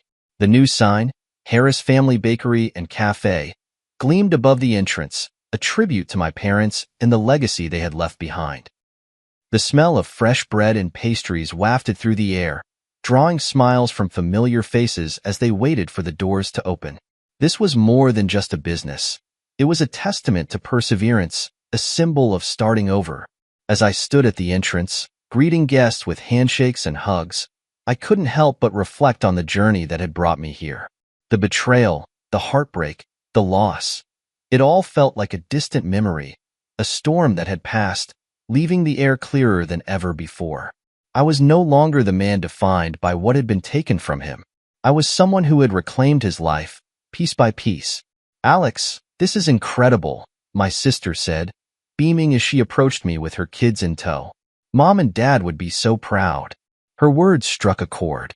I could almost see my parents standing beside me, my dad with his proud smile and my mom fussing over the arrangements, making sure everything was just right. They weren't here in person, but their presence was palpable in every detail. The recipes, the decor, the warmth that filled the space. As the ribbon was cut and the crowd began to pour inside, I took a moment to soak it all in. The bakery was alive again, filled with the sounds of laughter, the clinking of coffee cups, and the hum of conversations. It was exactly what I had envisioned during those dark days when hope felt like a foreign concept. Throughout the day, I mingled with customers, sharing stories and listening to theirs. Many of them had memories tied to the old bakery, birthdays, anniversaries, simple mornings spent enjoying a cup of coffee. Hearing their gratitude reminded me why I had fought so hard to rebuild. This wasn't just for me. It was for everyone who had ever walked through these doors and found a little bit of joy. Later that evening, as the crowd began to thin out, I sat at one of the corner tables, watching the last rays of sunlight filter through the windows. The cafe was quiet now, the hum of activity replaced by a peaceful stillness. I sipped a cup of coffee, savoring the moment. A familiar voice broke the silence. "Mind if I join you?" I looked up to see Emily, a close friend who had been there for me through some of my toughest moments. She was holding a slice of the bakery's signature apple pie, a warm smile on her face. "Of course," I said, gesturing to the seat across from me. As we talked, I found myself laughing more than I had in years. Emily had a way of making even the heaviest topics feel light, her humor and insight cutting through the noise. For the first time in a long time, I felt a spark of something new, hope, possibility, maybe even happiness. "You've done something amazing here, Alex," she said, her gaze sincere. "It's not just a bakery. It's a reminder that life doesn't end when things fall apart. Sometimes, that's when it really begins." Her words stayed with me long after she left, resonating in the quiet of the empty cafe. She was right. This wasn't just the end of one chapter. It was the beginning of another. And for the first time in years, I was excited about what the future might hold. As I locked up for the night and stepped into the cool evening air, I felt a sense of peace I hadn't known in a long time. The road ahead was uncharted, but I was ready to walk it, one step at a time. I didn't know what the future held, but I knew one thing for certain. I was free, I was whole, and I was finally living the life I deserved. I remember that night as if it were carved into my very soul. My birthday was meant to be a simple, quiet evening, a modest dinner with my wife, Clara, and a small glass of whiskey to toast another year of life. I had planned for nothing more than a peaceful celebration at home, where the gentle murmur of our conversation and the soft glow of the dining room light would mark the passage of time. But that night, as twilight deepened into dusk, everything I had expected was shattered by an extravagant display that left me both awed and uneasy. In the middle of our driveway, right under the fading light, stood a brand new red Mercedes-Benz. Its surface gleamed as if polished by a master, each curve catching the light in a way that made it seem almost otherworldly. I stood there, frozen in disbelief, watching as Clara's mother, Margaret, made her entrance with a confidence that could only be born from years of carefully laid plans. She stepped out of her car with a self-assured smile that hinted at hidden motives, and immediately, all eyes turned to her and the car she had so proudly presented. "Do you like it? It's the latest model. You should be grateful," she said in a tone that brooked no argument. The words hung in the air like an imposition, and the response from our small gathering was instantaneous, a chorus of gasps and murmurs of admiration. Yet, as the sound of praise filled the cool night, a deep-seated suspicion churned within me. I could not, in good conscience, join in the wonder and excitement. Clara's eyes shone with a mixture of surprise and alarm as she spoke up. "Mom, this is too much." But Margaret dismissed her concerns with a wave of her hand, replying, "Nonsense. My son-in-law deserves the best." Even as I offered a strained smile and muttered, "Thank you, Margaret. This is quite the surprise," I felt the weight of a silent warning settle over me. I squeezed Clara's hand, and in that fleeting moment, I saw the unspoken question in her eyes. Why was I not sharing in the joy? The answer was simple and painful. I did not trust her gift. It was as if the car, with its flawless exterior and dazzling finish, carried a secret that whispered of hidden agendas and veiled threats. I could not shake the thought that this extravagant present was less a gift and more a trap, wrapped in luxury and deceit. As the evening wore on, every laugh and every clink of glass around me only deepened my inner turmoil. I kept replaying Margaret's words in my mind, the smug tilt of her smile, and the way she had orchestrated the entire scene with meticulous precision. This was no random act of generosity. It was a calculated move designed to awe and control. I felt as if I were standing on the edge of a chasm, with the bright light of that magnificent car illuminating the dark depths of a plan I was only beginning to understand. My birthday, once a celebration of life's quiet milestones, had turned into a turning point. A moment when I realized that every gift, every kind gesture from Margaret, carried a hidden price. That night, as I tried to lose myself in the routine warmth of family and friends, my mind raced with questions and doubts. How could something so beautiful be tainted by such sinister intent? And what did it mean for our future, for Clara and for me? In the midst of the laughter and the merriment, I made a silent vow to uncover the truth behind this dazzling deception.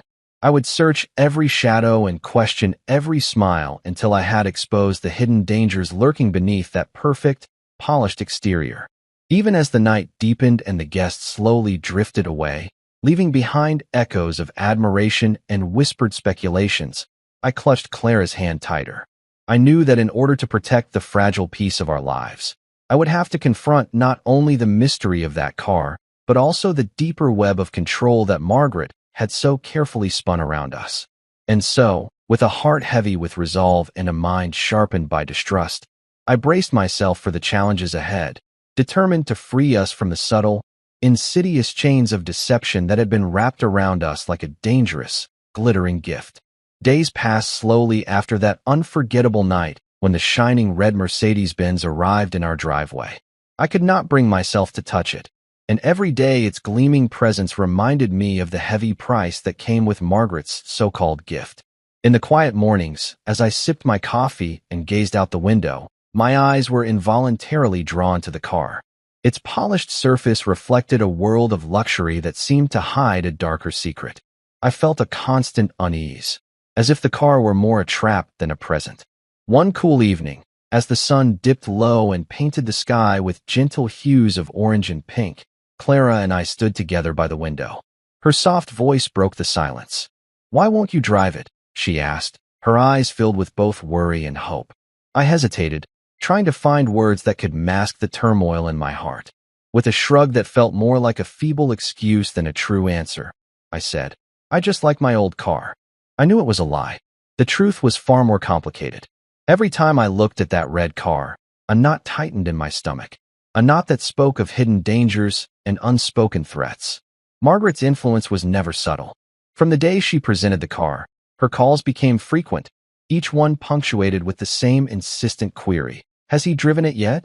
I could sense the expectation in her tone, as if my hesitation were a challenge to her authority. Clara would glance at me, her eyes silently begging for an explanation I could not give. I felt caught between my instinct to protect us and the pressure to accept a gift that came with strings attached. That night at dinner, as we sat at our modest table lit by the soft glow of a single lamp, Clara's concern was written all over her face. The conversation circled back to the car again and again. I listened to her gentle pleas and her confused questions, but inside, I remained resolute. I could not, would not, let the allure of a shiny new car blind me to the hidden cost it carried. Every one of Margaret's calls echoed in my mind, a constant reminder that this gift was never free. I remembered the way the car's red paint shimmered in the light, almost mocking me with its perfection. In my thoughts, it was not merely a vehicle. It was a symbol of control, a tool with which Margaret sought to weave herself deeper into our lives. The more I saw it, the more I felt that every glance at its smooth curves was a look into a trap laid with careful precision. I recalled her confident words and the subtle smile that hinted at something darker than simple generosity. In the silence of our home, I often found myself standing alone, the weight of unspoken danger pressing down on me. I worried that driving that car, accepting its presence in our lives, would mark the beginning of a slow loss of freedom. My old car, battered yet cherished for its honest imperfections, was a far cry from this gleaming machine that promised luxury while concealing control. I feared that once I took that car for a drive, I would be stepping into a well-orchestrated plan where every mile brought me closer to a fate I did not want. The days turned into weeks, and my inner conflict grew stronger. Every time I heard Margaret's insistent voice on the phone asking if I had driven it yet, a cold shiver ran down my spine.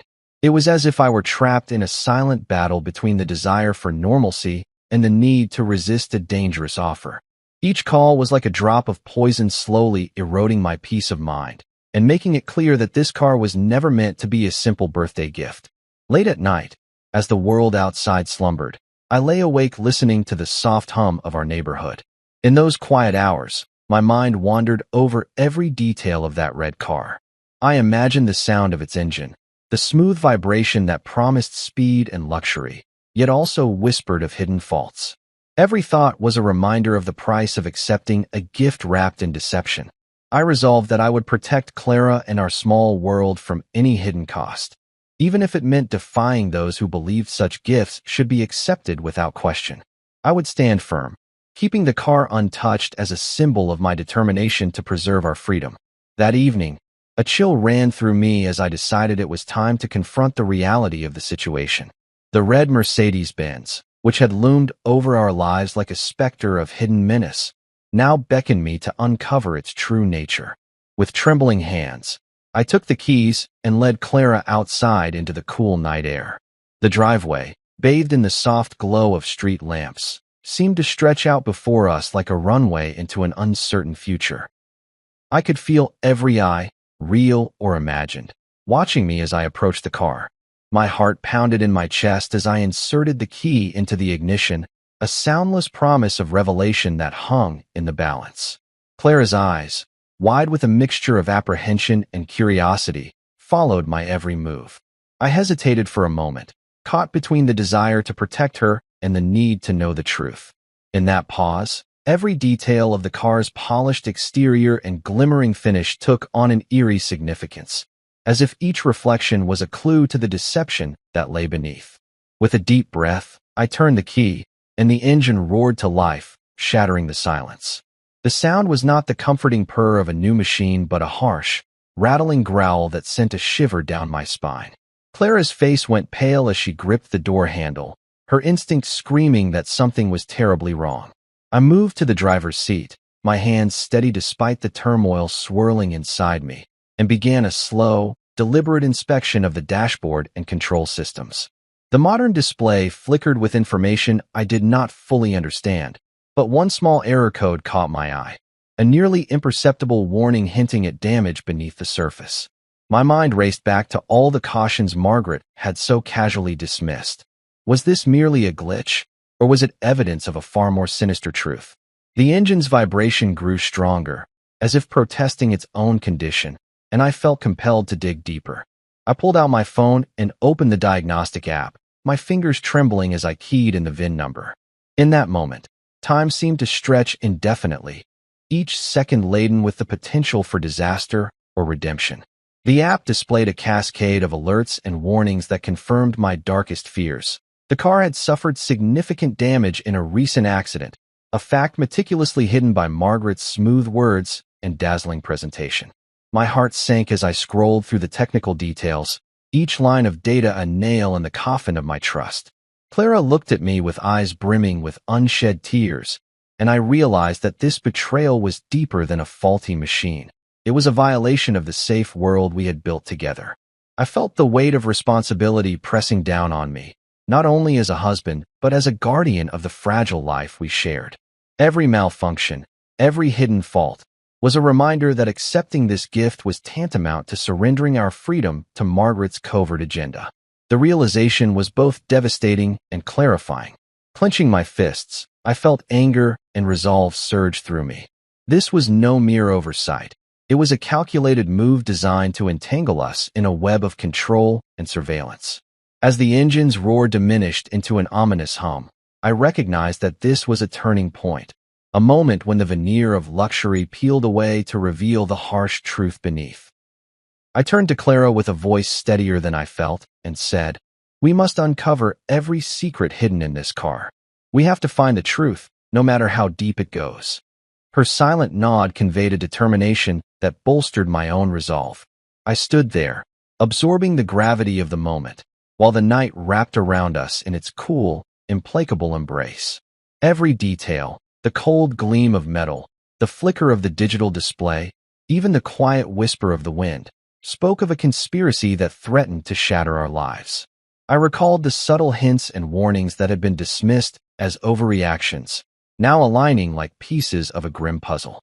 The car was not simply defective. It was a sophisticated instrument of manipulation, crafted to monitor our every move. In the reflective quiet, I vowed that I would not allow this act of deception to dictate our future. With Clara by my side, I resolved to dismantle the layers of control wrapped around us, step by painstaking step.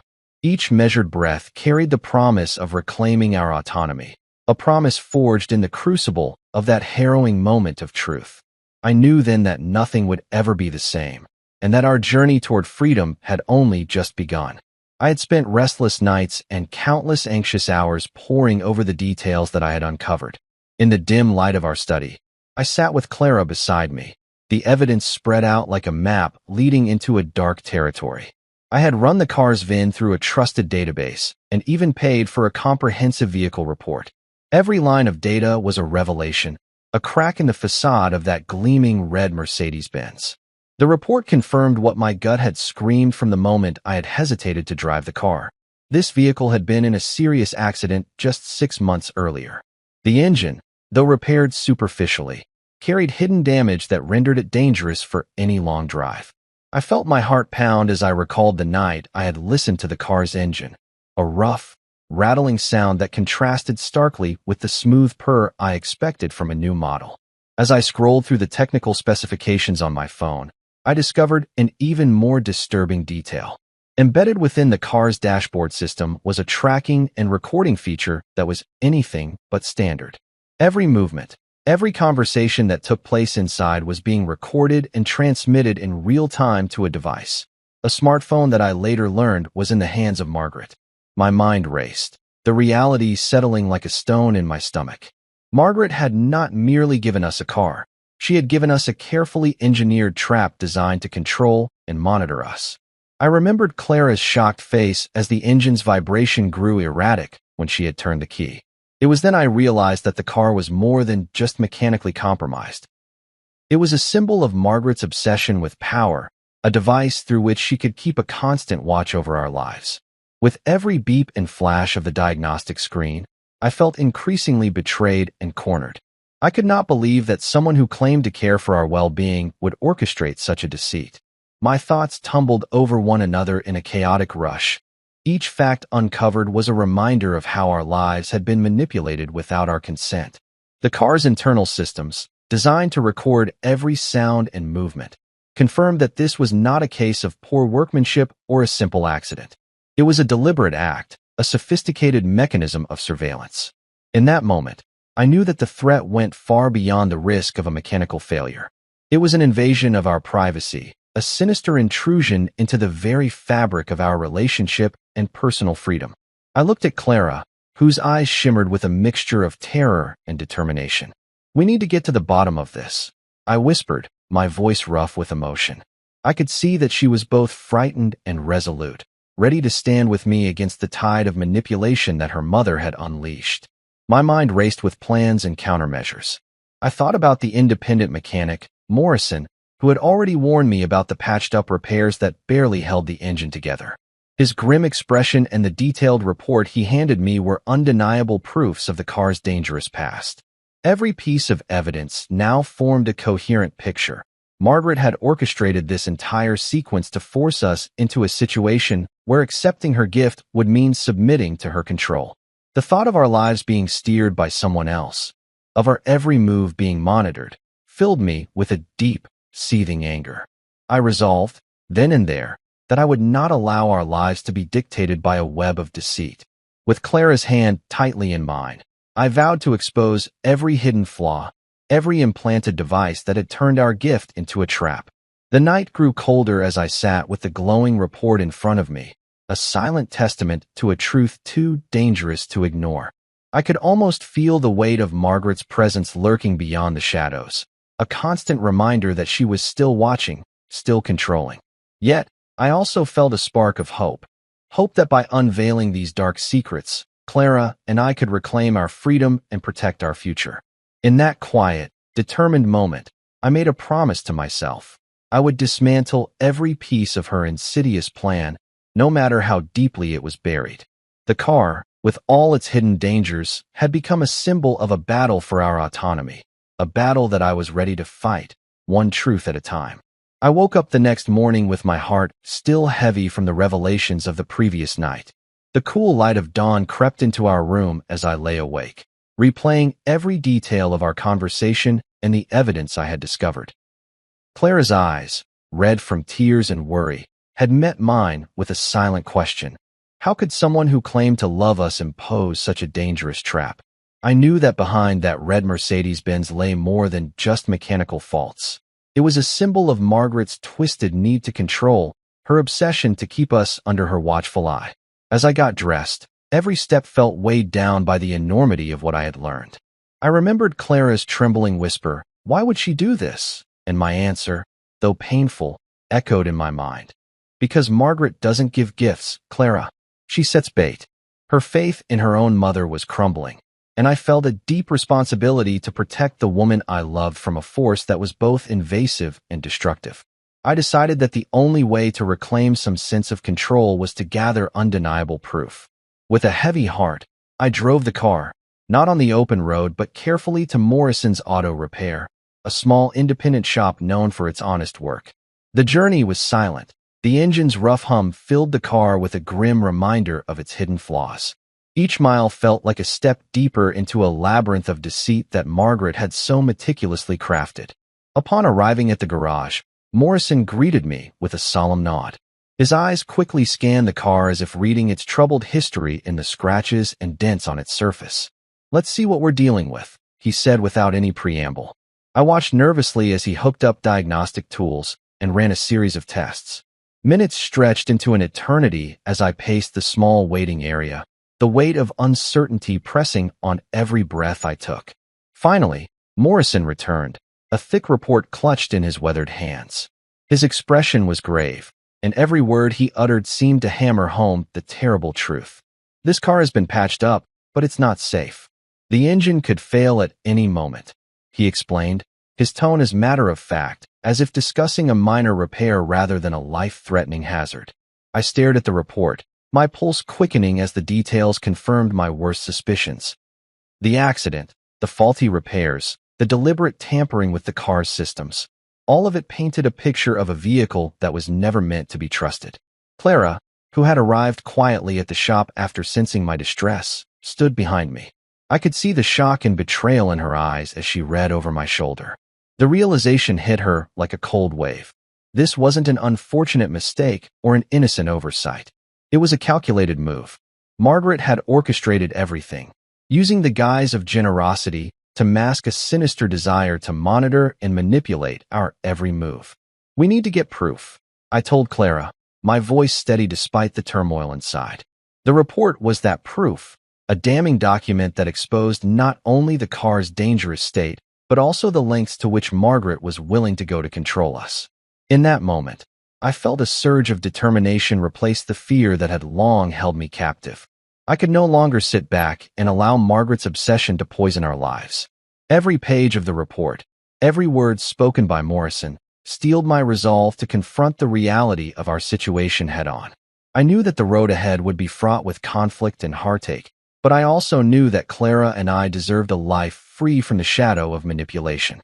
I took the report in my hand, feeling its weight as if it contained not just technical details, but the key to reclaiming our freedom.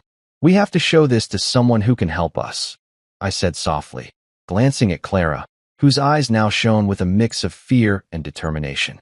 "We need to document everything, leave no stone unturned." As we left Morrison's Auto Repair, I couldn't shake the image of the red car and the dangerous secret it held. The evidence was undeniable. A mother's obsession had transformed a simple gift into a weapon meant to bind us. Every step I took that day was a step away from the life we had known and towards a future where I hoped we could finally break free from Margaret's relentless grip. I vowed to myself that no matter how deep the deception ran, I would fight for our right to live in a space free from surveillance and control. The proof in my hand was both a weapon and a promise that Clara and I would reclaim our lives, piece by piece, until the day came when Margaret's obsession was nothing more than a distant, fading memory. That night, The cool air pressed against my skin as Clara and I stood on the doorstep of Margaret's penthouse. My hand trembled as I clutched the thick folder of evidence, the accident report and the diagnostics confirming the tampered tracking system, each paper a testament to the deception we had uncovered. I rang the doorbell, and every second that passed felt like an eternity, my heart pounding so loudly I was sure they could hear it echoing in the empty hallway.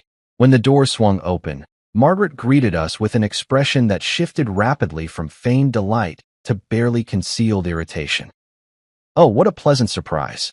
Did you finally drive your—" she began. But her words were abruptly cut off as I hurled the folder onto the gleaming table inside. The papers scattered like leaves in a gust of wind, and for a moment, silence reigned in that lavish foyer. Her smile, so carefully constructed, faltered. "What is this?" she demanded, her tone suddenly sharp. Clara's voice, usually so soft and reassuring, trembled as she spoke. "You lied. The car was in an accident. The engine is unstable." Her words cut deeper than any accusation I had ever heard. Margaret's eyes darted between us, her composure cracking. "You're being dramatic," she retorted dismissively, as if the evidence before us were nothing more than a misunderstanding. I did not allow her to deflect. Stepping forward, I retrieved another set of papers from my coat pocket, documents that detailed the hidden recording and tracking system embedded within the car. "Then explain this," I said, my voice low and steady, though every word was laced with the hurt of betrayal. For a long, agonizing moment, Margaret's face was void of any reply. The usual sparkle of self-assurance was nowhere to be found. The silence in the room grew thick as I continued. Every movement, every word spoken in that car was sent to a device, your device. I could feel Clara's hand tighten around mine as I laid out the evidence like a map leading to the heart of her mother's scheme. My mind raced back over every subtle hint I had ignored before, every unnerving comment cloaked in forced concern. Now, every piece of proof was laid bare, and there was no escaping the truth. The elegant room, filled with ornate furniture and soft lighting meant to impress, now felt like a trap, a stage for Margaret's grand performance of control and manipulation. "I only wanted what was best for you," she finally whispered, her voice cracking as she attempted to justify her actions, but the dam of our doubts had burst. "Best for us means freedom, not surveillance and danger," I countered, the conviction in my words growing stronger with each passing second. I could see the conflict in Clara's eyes, her loyalty torn between the comforting memories of her childhood and the harsh reality unfolding before us. As I looked at Margaret, I saw not a benevolent mother, but a woman whose need to control had warped into something dark and dangerous. I stepped closer, placing the folder squarely on the table between us. "This ends tonight, Margaret. We will not live under your watchful eye any longer." Her face hardened, and for a split second, the fury in her eyes mirrored the storm raging inside me. "You think you can just walk away from this?" she hissed, the sound more venomous than any words I had heard before. "I think you've already lost," I replied, my voice firm despite the tremor of emotion beneath it. The room seemed to hold its breath as we stood there, two opposing forces locked in a confrontation that would forever change our lives. In that charged moment, I realized that this was not simply about a faulty car or a misdirected gift. It was about reclaiming the dignity and autonomy that had been slowly eroded by years of manipulation. Clara's eyes shone with determination as she stepped forward, her quiet strength bolstering my own resolve. "We're done being your puppets," she said softly, yet with a clarity that resonated in every corner of that space. I knew then that our path forward, though fraught with uncertainty, would be one of liberation, a journey away from the toxic shadows cast by Margaret's obsession. As I gathered the scattered papers and looked once more into the eyes of the woman who had tried so desperately to control us, I felt a surge of defiance. The confrontation was not just an airing of grievances. It was the first step toward dismantling the intricate web of lies that had ensnared our lives. With Clara by my side, I vowed to expose every hidden truth, to reclaim every stolen moment of privacy, and to forge a future untainted by the dangerous games of those who sought to manipulate us.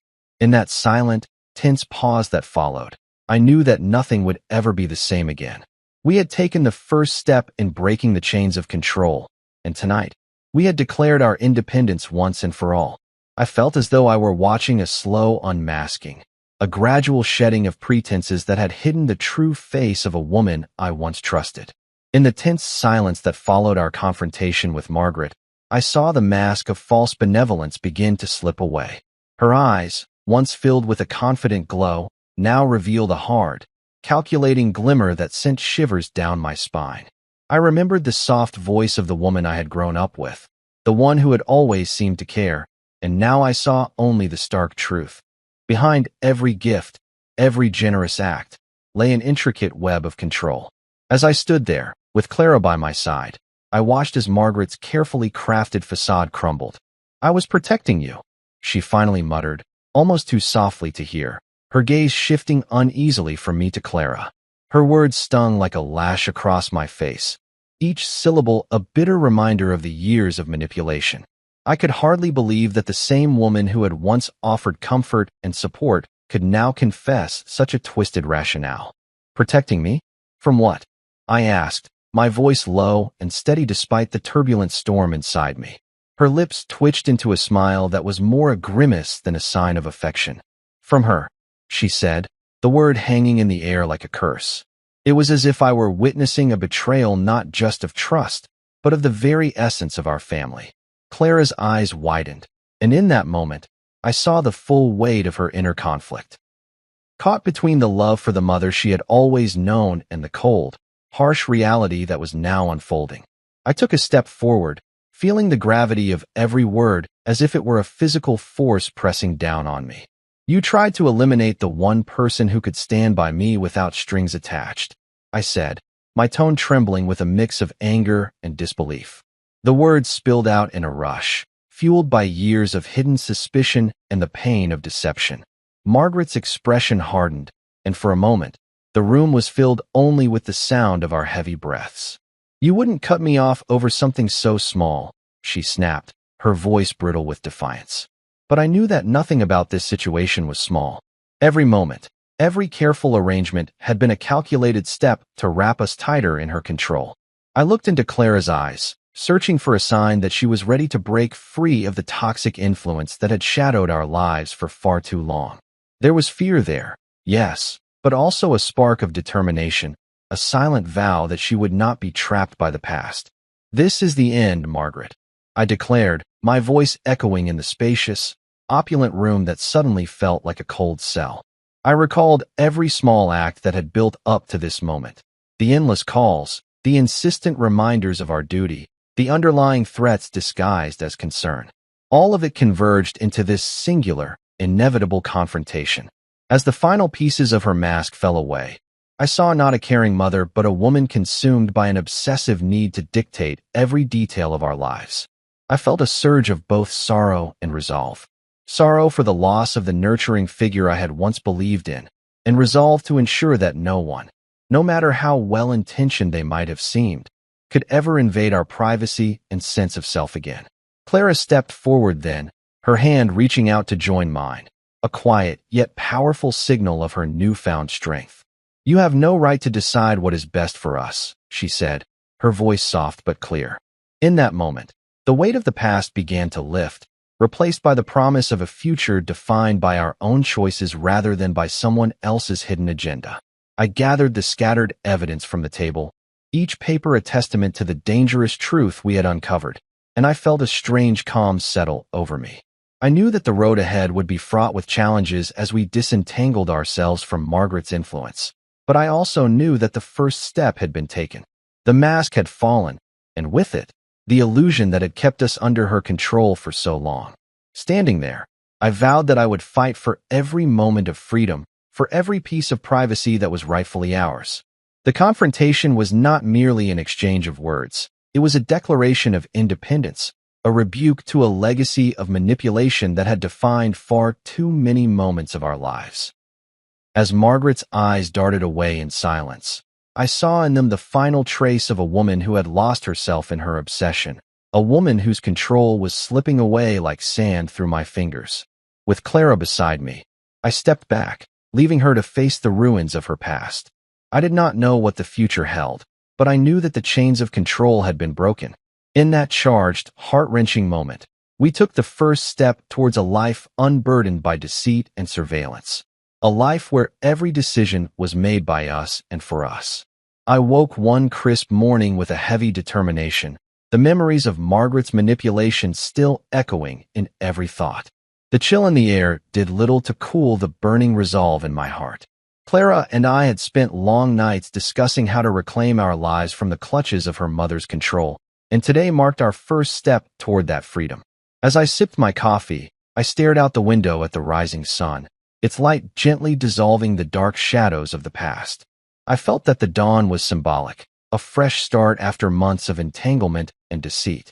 The red Mercedes-Benz, once a dazzling trap, was now nothing more than a reminder of what we had endured and what we were determined to overcome. After breakfast, Clara and I packed our few belongings, leaving behind not only the car that had threatened our future, but also the remnants of a life dictated by someone else's design. We had sold the car to a discreet buyer who promised to dismantle the tracking system and ensure it would never again serve as an instrument of control. Each step we took away from the familiar streets of our old neighborhood was weighted with both sadness and liberation. I felt the chain of Margaret's influence breaking, link by link, and with every step, my heart grew lighter. Driving away in our modest, trusted car, I marveled at the simplicity of the new journey ahead. No longer burdened by the lavish traps and hidden surveillance, our route was uncharted yet free.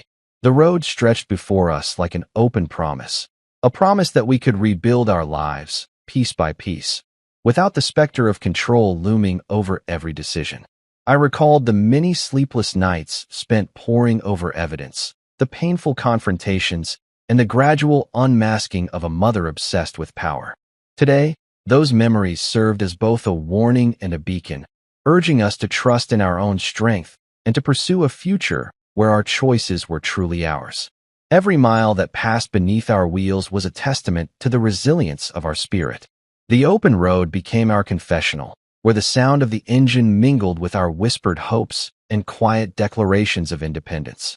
In the gentle hum of the tires on asphalt, I found solace and determination, a rhythm that promised renewal. Clara's hand rested in mine, warm and reassuring, a silent pledge that we were in this together. I looked at her, and in her eyes I saw not the traces of old fears but the bright spark of hope, a hope that shone fiercely even in the face of uncertainty. As the day unfolded, we made our way to a small town nestled in a valley, a place where no one knew our past or the secrets that had once threatened our peace. In that new environment, we began to build a sanctuary away from the prying eyes of Margaret and her endless demands for control.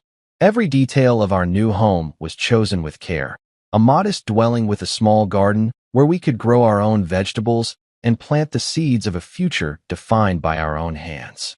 I felt that here, in the simplicity of honest work and genuine connection, lay the antidote to the poison of deceit that had once infiltrated our lives.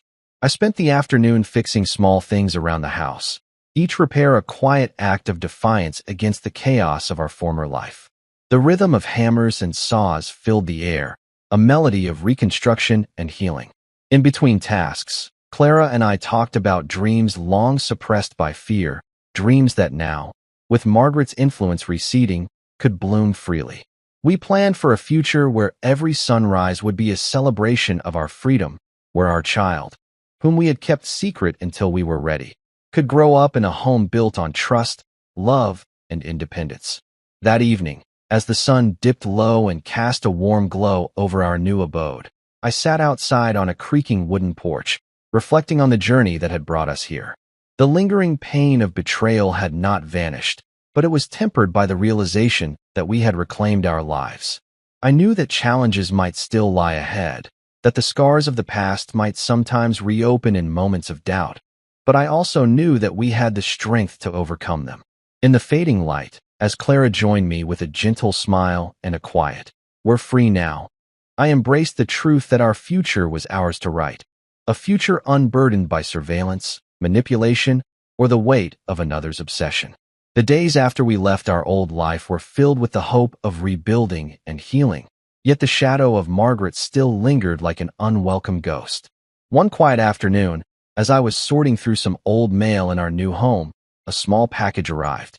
Its plain brown wrapping gave nothing away, yet a tiny red onesie was tucked inside. My heart sank when I saw it. Clara, who was in the kitchen, rushed in as I held the onesie in trembling hands.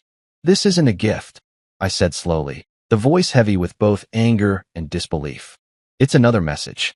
In that moment, I realized that Margaret had not yet given up her hold on us. Her note, short and chilling, read, "You can't keep me out forever. I'll always be watching." Clara's eyes widened in shock and fear. We stood there in silence for what felt like an eternity, the onesie in my hand and the note echoing in our minds. I felt the familiar knot of betrayal tighten in my chest. Margaret, with her constant surveillance and manipulation, had played her final card. And now, even as we tried to break free, she was determined to remind us that her control was never truly gone. My thoughts raced as I considered our options. Every decision we made had been shadowed by her relentless need to meddle, and now it seemed she had one last play left. I knew that if we did not act soon, her presence would once again seep into every corner of our lives. That evening, Clara and I sat together at our small dining table, the silence between us heavy with unspoken fear and defiance. "We can't let her win," I finally said, my voice low and resolute. "This note, this onesie, it's her way of telling us that she will always be here, watching, waiting for a chance to come back." Clara reached across the table and squeezed my hand. "What do we do now?" she asked softly, her eyes searching mine for a sign of hope. I took a deep breath, feeling the weight of every past confrontation and betrayal. "We take control," I said firmly. "We document everything, and we secure our home. We must protect ourselves from her reach, no matter what form it takes." Over the next few days, I began to set up extra security measures around our home. I installed cameras at every entrance and reinforced the locks. Every time I double-checked the system, I could almost feel Margaret's eyes on us, a constant reminder of her unyielding obsession. Clara and I spent long hours discussing our next steps, weighing the cost of her interference against the possibility of ever being truly free. The onesie sat on our coffee table like a silent threat, a stark symbol of a battle that was far from over. I reached out to a trusted friend who had once dealt with a similar situation, hoping to learn how best to shield our lives from unwanted intrusion. Their advice was simple but clear. "Do not let fear dictate your actions. Stay one step ahead," they said. "Gather proof, and never give her the power to make you feel vulnerable again." The days turned into nights, and each moment brought a mix of anxiety and determination. I began to compile every piece of evidence that could be linked to Margaret's schemes. The strange phone calls at odd hours, the unexplained gifts, even the subtle changes in her behavior that we had once dismissed as concern. With every document and every recording, I felt our defenses growing stronger. Yet, despite our efforts, there was always a nagging doubt in the back of my mind. Could we ever be truly free from her influence? One night, as Clara slept soundly beside me, I sat at my desk and wrote a letter. In it, I detailed every incident, every small but telling sign of Margaret's meddling. I promised myself that I would keep fighting, that I would not allow her to steal away our peace of mind. I sealed the letter with a sense of finality, as if putting an end to a chapter that had long tormented us. But then, just as I began to believe that we were gaining control, a new threat emerged. A voice on the answering machine, unmistakably Margaret's, left a message that chilled me to the core. "You can block me all you want," the message hissed, "but I will find a way back into your lives. I am a part of you now." The words echoed in the quiet of the night, shaking the fragile foundation of our newfound freedom. In that moment, I realized that Margaret's final play was not merely a threat. It was a declaration of a war that had been fought in the shadows for too long. The onesie, the note, the ominous message, they were all part of a larger plan to remind us that no matter how far we ran, she would always be there, a constant reminder of our past and a threat to our future. With a heavy heart and steeled resolve, I turned off the lights and headed to bed, knowing that the battle was far from over. Tomorrow, we would face whatever came next with courage and determination. I vowed then, as I closed my eyes, that we would not be broken by her schemes. We would fight back, piece by piece, until the day came when Margaret's control was nothing but a distant memory. A full year had passed since the day Clara and I broke free from Margaret's controlling grasp, and now, as I sit on our back porch watching the early morning light dance on our new home's walls, I feel a quiet strength that fills every corner of my heart. This morning, the air is cool and gentle, and in the soft murmur of the waking world, I reflect on how far we have come.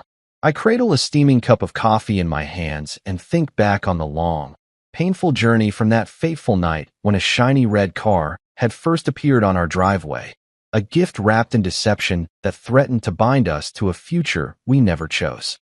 I remember the unease that had gnawed at me every time I looked at that car, the way it had symbolized not only mechanical faults and hidden dangers, but also Margaret's obsessive need to control every part of our lives.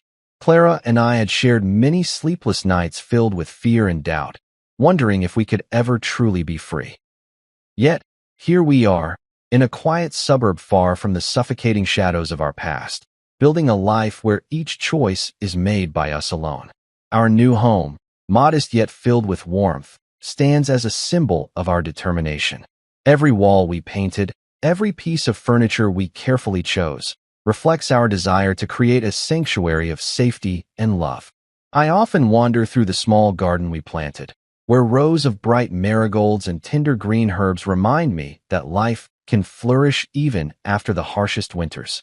Clara's laughter, light and genuine, fills our kitchen as she prepares breakfast for us, a scene that once would have been marred by worry and hidden surveillance. Now, even the soft sound of a baby kicking inside her is a joyful promise of a future unburdened by fear. I still recall that final confrontation with Margaret, a moment of raw truth when her mask of care fell away to reveal a bitter obsession. I had felt a surge of both sorrow and fierce resolve as I told her that our lives would no longer be dictated by her manipulations. It was then that I truly understood that freedom was not given but won through persistence and the courage to stand up for what is right. Clara, her eyes shining with newfound strength, had joined me in that declaration, and together we reclaimed every lost piece of our peace. In the months since, I have taken small but significant steps to ensure our safety. We installed a security system and forged stronger bonds with friends and neighbors who have become our extended family. Each day, as I watch Clara plan the nursery for our daughter, I feel a deep gratitude for the life we now share, a life where our decisions are free from hidden strings, where every moment is our own. There are still memories that sting, remnants of a past when every shadow hinted at betrayal, but they are now distant echoes. They have taught me that vigilance and love are the twin pillars upon which we build our future. Today, as I lean back in my favorite rocking chair and listen to the soft rustling of leaves in the breeze, I make a quiet promise to myself and to Clara. I promise to cherish every sunrise and every tender smile, to protect our family with the strength I have earned through pain and perseverance. I know the world may still have its share of darkness, but here, in our small corner of peace, we have created a refuge built on honesty, courage, and the unyielding belief that love can overcome even the deepest wounds. As the day unfolds, I rise with a sense of purpose and step inside to join Clara in planning our future, a future without fear, where every heartbeat is a celebration of the freedom we fought so hard to gain. Our past may have been marred by deception and control, but the future is bright and open, waiting for us to write our own story with each passing day.